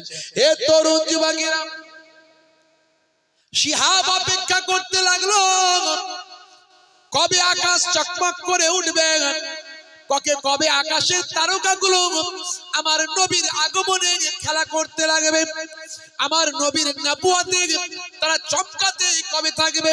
হে তরুণ যুবকেরা, বাতাস থেকে কবে বাতাসের মৃদু বাতাস, সৌগন্ধযুক্ত বাতাস আমার গায়েতে এসে হিল্লোল করবে, এই অপেক্ষা শিহাবের চলতে লাগলো। বছরের পর বছর, মাসের পর মাস, হাজার হাজার বছর এইভাবে কাটতে লাগলো। হে তরুণ যুবকেরা, হে আমার মুরব্বিয়ানিরা, দেখতে দেখতে দেখতে দেখতে এমন একটা সৌভাগ্যবান মুহূর্ত এসে হাজির হলো। সেই সময় শিহাব লক্ষ্য করলো, মনে হচ্ছে যেন একটা মৃদু বাতাস, সৌগন্ধযুক্ত বাতাস আমার শরীরকে আন্দোলিত করছে, আমার শরীরকে হিল্লোল জাগাচ্ছে, আমার মনের ভিতর উচ্ছ্বাস তৈরি করছে। আকাশের দিকে তাকিয়ে দেখলো শিহাব, আকাশটা চকমক করছে, আকাশটা প্রজ্বলিত হয়েছে, তারাগুলো যেন সব খেলা করছে। শিহাব অনায়াসে বুঝতে পারলাম সেই শুভ দিনের শুভক্ষণ এসে হাজির হয়েছে। হাজার হাজার বছর কাটিয়ে দিলাম, ফেরাউনের পতন দেখলাম, নমরুদের পতন দেখলাম, কত অত্যাচার কত জুলুম চলে গেল, আর ওই রোমানরা তারা বিশাল সাম্রাজ্য তৈরি করলাম। এক সময় তাদের সাম্রাজ্য ভেঙে টুকরো টুকরো হয়ে গেল। সবই তো আমার চোখের সামনে হলো। পৃথিবীর কত অহংকারী বাদশা গড়াগড়ি করলো, পৃথিবীর কত অহংকারী শক্তিশালী প্রাসাদগুলো সব ভেঙে টুকরো টুকরো হয়ে ছড়িয়ে পড়ল। কত কিছু আমি দেখলাম, কিন্তু আমি অটল, আমি শক্তিশালী, আমি আমার মনোবল পাহাড়ের মতো ঈমান নিয়ে আমি এতগুলো বছর আমি অপেক্ষা করলাম আখিরি জামানার পয়গম্বরের জন্য। সেই সময় ইন্তজার করলাম, আখিরি জামানার পয়গম্বর আসার আভাসটা আমি পেয়ে গেলাম। হে তরুণ যুবকেরা, শিহাবকে যেভাবে বলা হয়েছিল, ভাইরা আমার, শিহাব আমার নবীর আসার আগমনী বার্তা নিয়ে ছুটতে শুরু করলো। বুঝতে পারলাম এই আভাস মক্কা নগরীর দিক থেকে আসছে। শিহাব সেই মক্কা নগরীর দিকে ছুটতে শুরু করলো।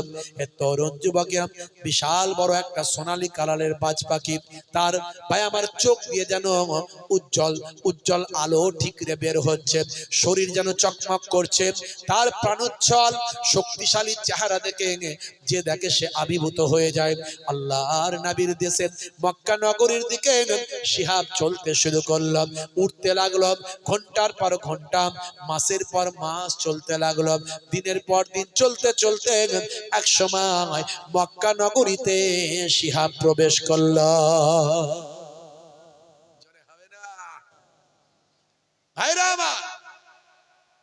মক্কার একজন বড় জাদুকর ছিল, যার নাম ছিল ইমরান। বড্ড জালেম ছিল সে, এবং কালো জাদু তৈরি করায় সে পারদর্শী ছিল। বিশাল ধনী লোক, বড় লোক। তার বিল্ডিং এর ছাদের উপর দিয়ে যখন এত বড় বাজ পাখি অসাধারণ দেখতে যখন উড়ে গেল, সে তখন অবাক হয়ে গেল, এ তো অলৌকিক বিষয়, নিশ্চয় এর মধ্যে কিছু একটা রহস্য আছে। যেহেতু সে জাদুবিদ্যায় পারদর্শী ছিল, সে চিন্তা করলো এই বাজ পাখিকে যদি আমি কন্ট্রোল করতে পারি, তাহলে আমার জাদুর শক্তি আরো বেড়ে যাবে, আমি অনেক জ্ঞানার হব, লাভবান হব। বন্ধুরা আমার, তরুণ যুবকেরা আমার, এমন সময় ওই ইমরান তার তীক্ষ্ণ দৃষ্টি নিয়ে, জাদুর শক্তি নিয়ে ওই বিশাল বড় বাজ পাখিটার দিকে কুদৃষ্টি দিতে লাগলো। কোথায় বাজ পাখিটা গিয়ে বসে সেদিকে ছুটতে লাগলো। সে দেখলো একটা পাহাড়ের শৃঙ্গের উপর এই সুন্দর বাজ পাখিটা গিয়ে বসেছে।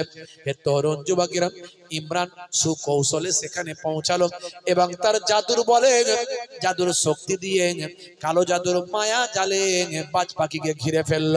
কিছু সময়ের মধ্যে বাজ পাখির সর্বশক্তি যেন আস্তে আস্তে লোপ পেতে লাগলো।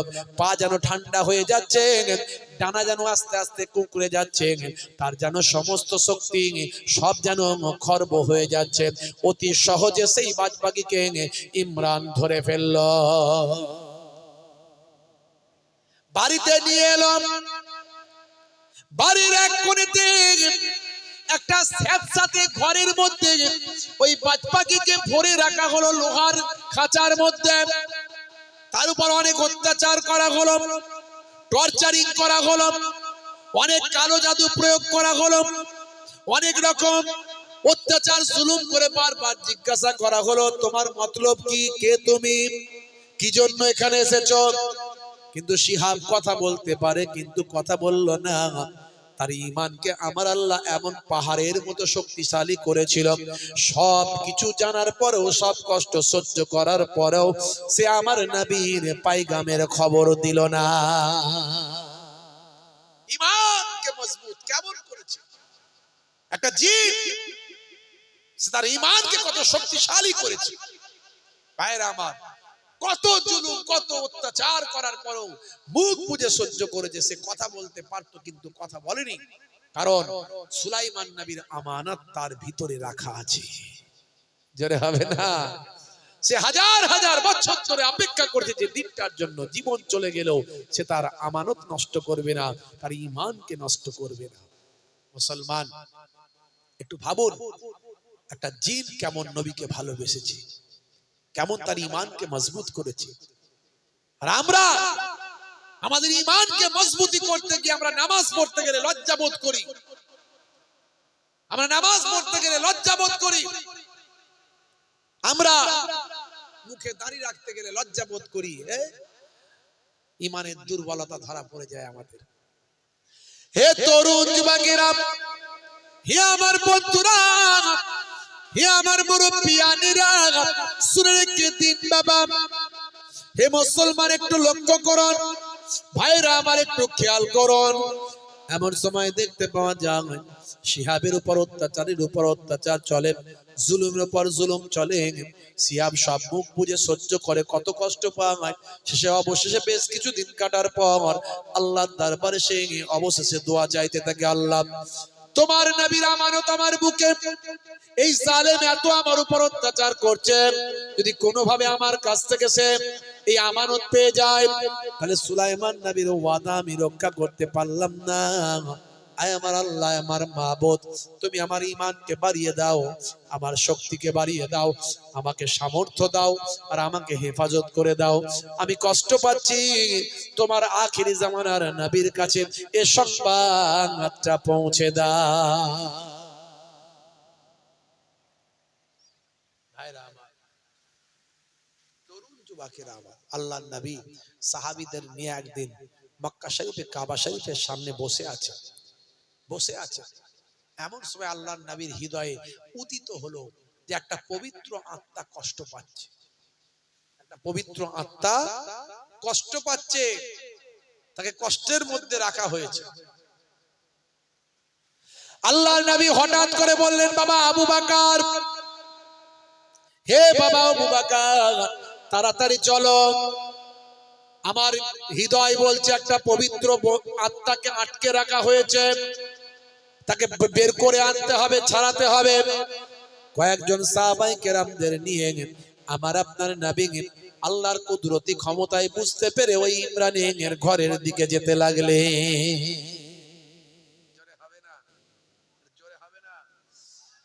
এই কমিটির ছেলেরা এখানে আসবে বাবু, একবার আমার কাছে, কমিটির ছেলে একটু আসবে, কেউ দরুদ শরীফ আল্লাহুম্মা।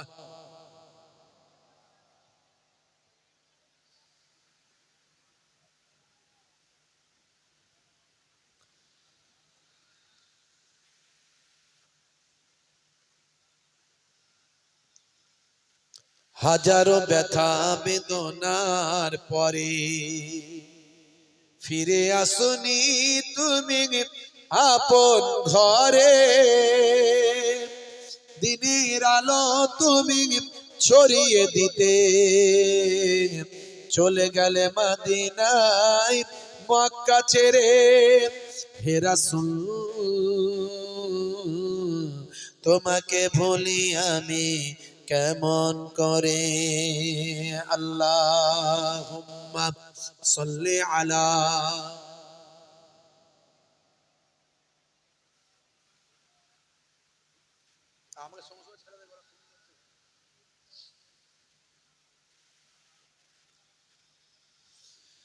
খে না কে দিন প্রচারের কাজে নিজেকে দিয়েছ বিলিয়ে, তাই ফের কাফেরেরা চিনল নাই আলো, দুষ্ট ছেলেদের পিছু দিল লেলিয়ে। খে না খে দিন প্রচারের কাজে নিজেকে দিয়েছ বিলিয়ে, তাই ফের কাফেরেরা চিনল নাই আলো, দুষ্ট ছেলেদের পিছু দিল লেলিয়ে। পাথরের আঘাতে ক্ষত বিক্ষত হয়ে সারা শরীর থেকে রক্ত ঝরে। হে রাসূল তোমাকে ভুলি আমি কেমন করে। হে রাসূল তোমাকে ভুলি আমি কেমন করে। হাজারো ব্যথা বেদনার পরে ফিরে আসনি তুমি আপন ঘরে, দিনের আলো তুমি ছড়িয়ে দিতে চলে গেলে মদিনায় মক্কা ছেড়ে। হে রাসূল তোমাকে ভুলি আমি কেমন করে। আল্লাহুম্মা সাইয়্যিদিনা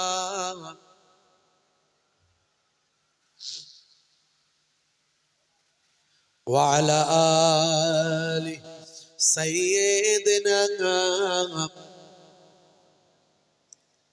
হেরার গুহায় তোমারই ধ্যান, আসমান থেকে নামে আল কোরআন। হেরার গুহায় তোমারই ধ্যান, আসমান থেকে নামে আল কোরআন। ভাঙলো সবার ভুল তোমারই পরে, আসলো কোরআনের ছায়া তলে। খালিদ ওমর আলী আবু বকর ইসলামী ঝান্ডা নীল যে তুলে। আল আমিন তুমি ছিলে যে সদা সকল মানুষের তরে। হে রাসূল তোমাকে ভুলি আমি কেমন করে। হে রাসূল তোমাকে ভুলি আমি কেমন করে। আল্লাহুম্মা সাল্লি আলা।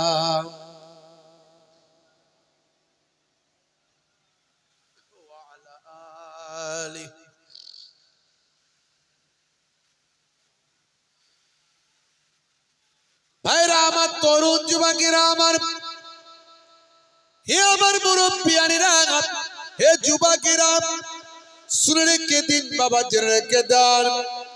আল্লাহর নবী কয়েকজন সাহাবীদের নিয়ে ইমরানের ঘরের সামনে গেলেন। যাওয়ার পরে আওয়াজ দিয়ে বললেন, যাও ইমরানকে গিয়ে বলো আব্দুল্লাহর বেটা মুহাম্মদ সাল্লাল্লাহু আলাইহি ওয়াসাল্লাম তার সঙ্গে সাক্ষাতের জন্য এসেছে। ইমরান ছিল বড় জালেম, ইমরান ছিল বড় জাদুকর। সে বুঝতে পেরে গেল, হায় রে হায়, আমার জাদু বিদ্যার কথা, এই বড় বাজ পাখি সোনালী কালারের বিখ্যাত এই বড় বাজ পাখির কথা আব্দুল্লাহর বেটা মুহাম্মদ সাল্লাল্লাহু আলাইহি ওয়াসাল্লাম তিনি কি জানতে পেরেছেন। ইমরান ভয় পেল, আমি বড় জাদুকর হলে কি হবে, আব্দুল্লাহর বেটা মুহাম্মদ সে তো আমার থেকেও আরো বড় জাদুকর। বলুন না নাউজুবিল্লাহ। যার আগুনের ইশারায় আকাশের চাঁদ দুখানা হয়ে যায়, যার কথা সূর্য শোনে ডুবে যাওয়া সূর্য উঠে পড়ে, তা আমার নবী এসেছেন, ইমরান ভয় পেয়ে গেছে। বুঝতে পারছেন, সে মনে মনে করছে আমার নবী আরো বড় জাদুকর। বুঝতে পারছেন, আমার নবীকে তো নবী বলে মানে না, জাদুকর বলে মানে, ভয় পায়। তখনকার জাদুর বড় দাপট ছিল সেই সব জামানায়। বন্ধুরা আমার, তরুণ যুবকেরা আমার, ইমরান দেখলো নিরুপায়, যদি এখন না যাই তাহলেও বিপদ। তাই মনকে চাঙ্গা করে পরলোকী মেজাজ নিয়ে সেই সময় আমার নবী পাকের সামনে এসে বলে, আব্দুল্লাহর বেটা মুহাম্মদ, বলো তোমার মতো মানুষ, আমার মতো এত ধনী ব্যক্তি ইমরানের সঙ্গে কি দরকার? আল্লাহর নবী জনাবে মুহাম্মদুর রাসূলুল্লাহ সাল্লাল্লাহু আলাইহি ওয়াসাল্লাম সেই সময় বললেন, বাবা ইমরান, তুমি এই তোমার ঘরের মধ্যে একটা পবিত্র আত্মাকে বন্দী করে রেখেছ। শুনে অবাক, জানলো কি করে? ভয় পেয়ে গেল ইমরান। আরে বাপ রে বাপ, কেউ তো জানে না, সব গোপনে করেছে, কিন্তু আমার নবীকে তো আল্লাহর কুদরতি ক্ষমতায় আল্লাহ জানিয়ে দিয়েছে। বন্ধুরা আমার, তরুণ যুবকেরা আমার, ইমরান অস্বীকার করলো না। সেই সময় বললাম, তুমি কি বলতে চাইছো? আল্লাহর নবী বললেন, শোনো, তুমি অস্বীকার যদি করো, তুমি যদি বাধা দাও, তাহলে তুমি ধ্বংসপ্রাপ্ত হয়ে যাবে, কেউ তোমাকে বাঁচাতে পারবে না। ইমরান ভয় পেয়ে গেল যে তিনি যখন বলছেন তাহলে হয়তো আমার বিরাট ক্ষতি হয়ে যাবে। এই চিন্তা করে ইমরান তার বাড়ির ভিতর আল্লাহর নবীকে প্রবেশ করার অনুমতি দিলাম।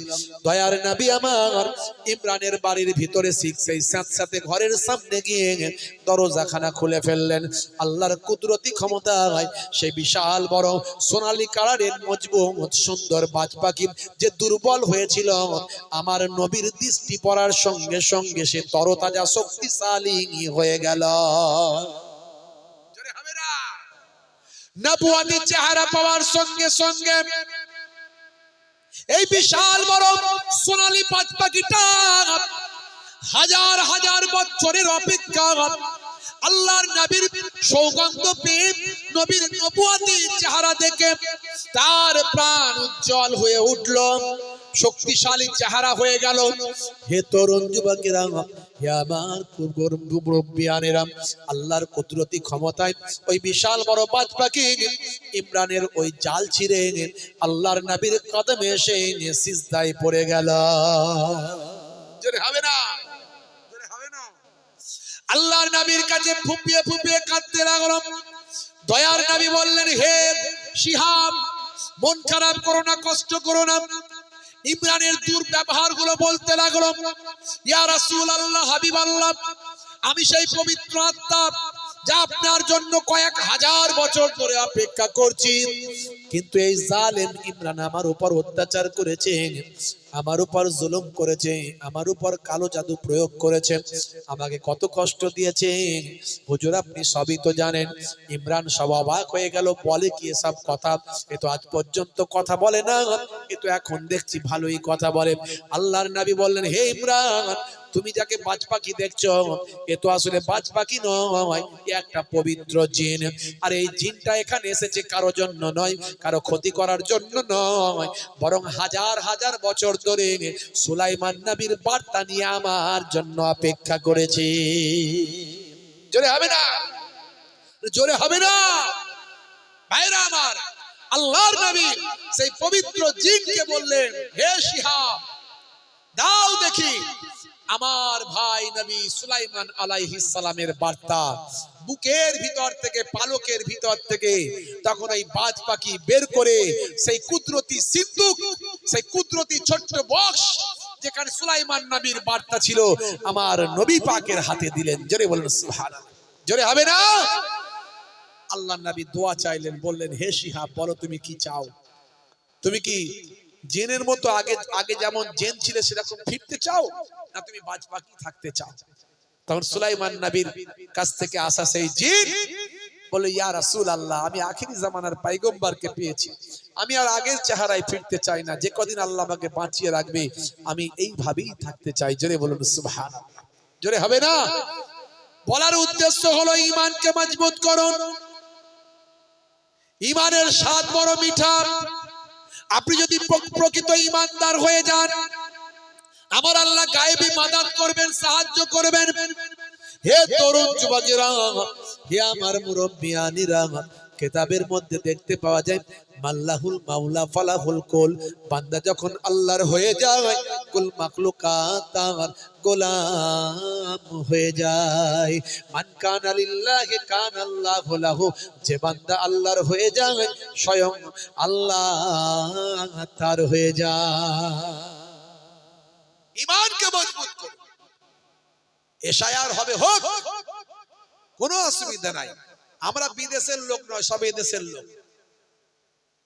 7 জনের মধ্যে একজনের নাম থাকলেও আপনার আর কোনো কাগজ লাগবে না। 7 জনের ভিতরে হয় 2002 সালে আপনার নাম থাকতে হবে। আপনার নাম নাই, আপনার আব্বার নাম আছে তো? আব্বারও নাই, মায়ের আছে? মায়েরও নাই, দাদুর আছে? দাদুরও নাই, দাদির আছে? দাদিরও নাই, নানার আছে? নানারও নাই, নানির আছে? এতগুলোর মধ্যে যদি একটাও না থাকে তাহলে তো মুশকিল। কথা ঠিক না? তারপরেও ভয় পাওয়ার কিছু নাই, হতেই পারে যে কারোরই নাই। তারপরও আপনার পাসপোর্ট আছে, 1987 সালের আগে আপনার জন্ম, তার মাধ্যমিকের সার্টিফিকেট আছে, 1987 সালের আগের আপনার দলিল, জমির দলিল আছে আপনার বাপ দাদুর নামে। শুধু তাই নয়, ইলেকট্রিকের বিল আছে, সরকারি কোনো নথি আছে, ডকুমেন্টস আছে। আপনাকে বেনাগরিক করতে পারবে না, ভয় পাওয়ার কোনো কারণ নাই। যারা বেনাগরিক হওয়ার ভয়ের চিন্তায় আছে তারা আছে, তাদের চুল উঠে যাচ্ছে। আপনার আমার কোনো ভয় নাই, মুসলমান।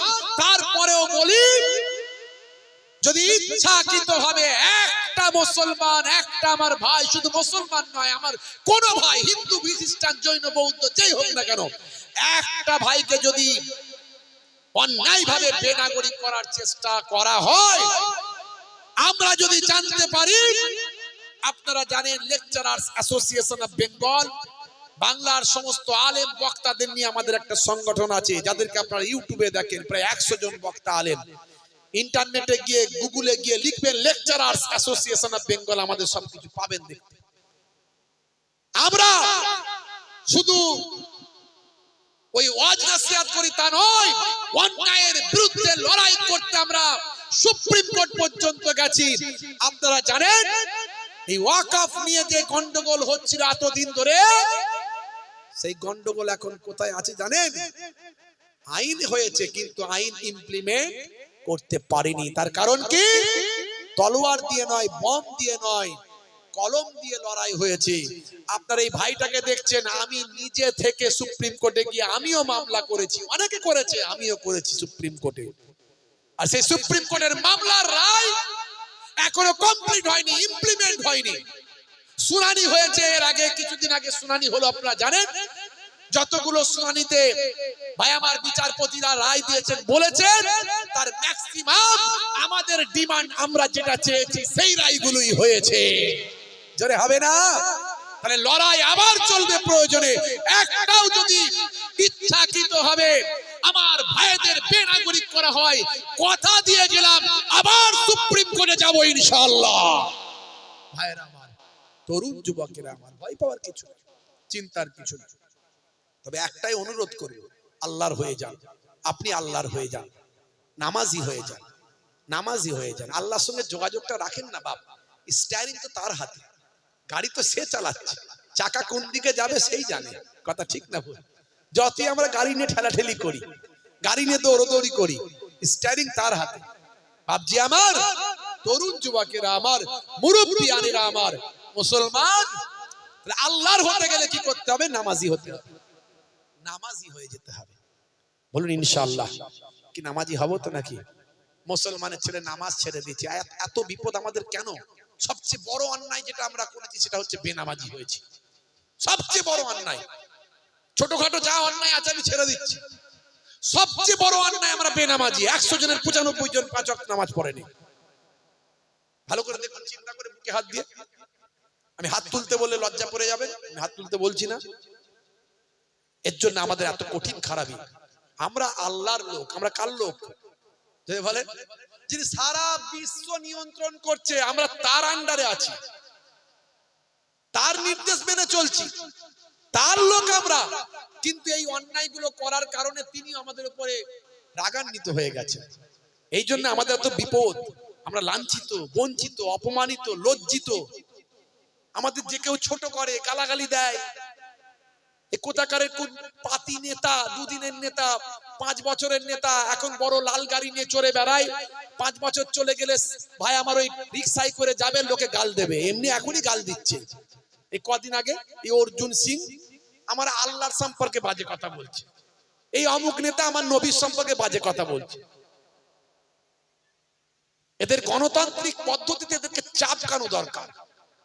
এরা যে অসভ্য কথাগুলো বলে সারা বিশ্বের মুসলমানদের ভাবাবেগে আঘাত করে, এরা এত বড় বড় অপরাধী, আইন নাই বলে তো শাস্তি হয় না।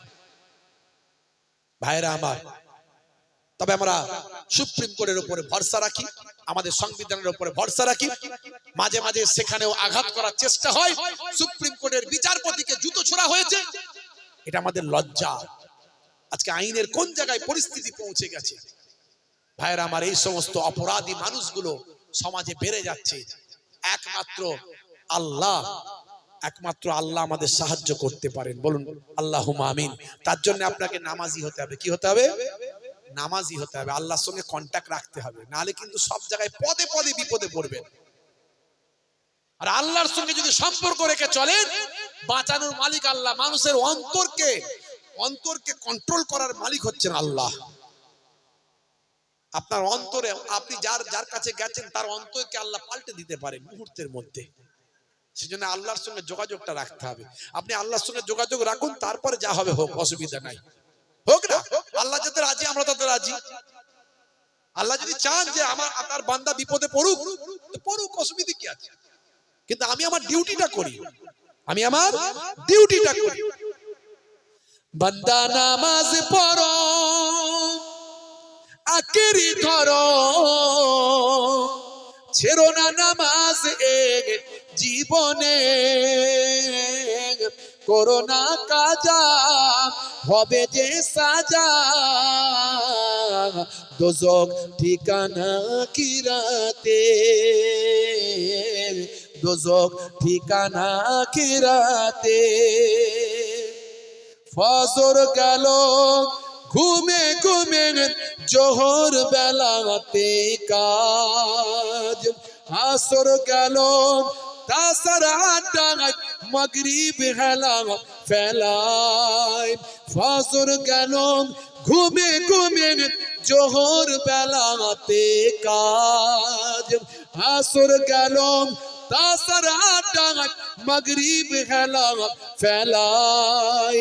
নামাজ তোমার সঙ্গের সাথী, নামাজ হলো গোরের বাতি, নামাজ বিনা এই দুনিয়া সবই যে বৃথা।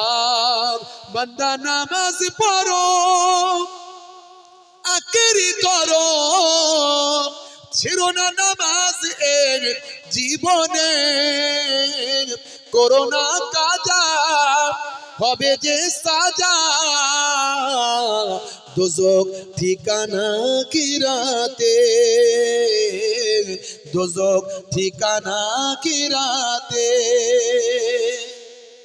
আমরা নামাজি হব, বলুন ইনশাআল্লাহ, বলুন ইনশাআল্লাহ। আল্লাহ কবুল করেন। কারা কারা হবেন হাত তুলে দেখান তো দেখি। ক্যান্সার হতে পারে, কিন্তু প্যারালাইসিস হতে পারে, হার্ট অ্যাটাক হতে পারে, অ্যাক্সিডেন্টে মৃত্যু হতে পারে। হাত তুলুন, হাত তুলুন, হাত তুলুন, তুলুন। নারে তাকবীর, নারে তাকবীর। সিলসিলা হক মুজাদ্দিদুজ জামান, সিলসিলা হক মুজাদ্দিদুজ জামান, পীরনগর হরিণখোলা দরবার শরীফ, বসিরহাট দরবার শরীফ। এই গ্রামের নাম কি? দুর্গাবাটি গ্রামের ইসালে সব কমিটি বৃন্দ, গ্রামবাসী বৃন্দ, শ্রোতা বৃন্দ, ওলামায়ে দ্বীন, নারে তাকবীর। ভাইরা আমার, বিদায় নেব আপনাদের কাছ থেকে। বাপ পরবর্তী যিনি হুজুর আছেন ওনাকে নিয়ে চলে আসেন, বিদায় নেব। আর আমি আপনাদের কাছে বলবো, বাপ নামাজি হয়ে যান, আর শিক্ষিত বক্তাদের ওয়াজ শুনবেন, জ্ঞানীগুণী মানুষদের ওয়াজ শুনবেন। যারা বিভাজন করে, ঝগড়া করে, স্টেজে উঠে নিন্দা মন্দ করে, গীবত শিকায়েত করে, এক হুজুর আর এক হুজুরের বিরুদ্ধে বলে, এরা আমাদের সমাজের বিরাট ক্ষতি করে দিচ্ছে। এরা আমাদের সমাজের বিরাট ক্ষতি করে দিচ্ছে। যখন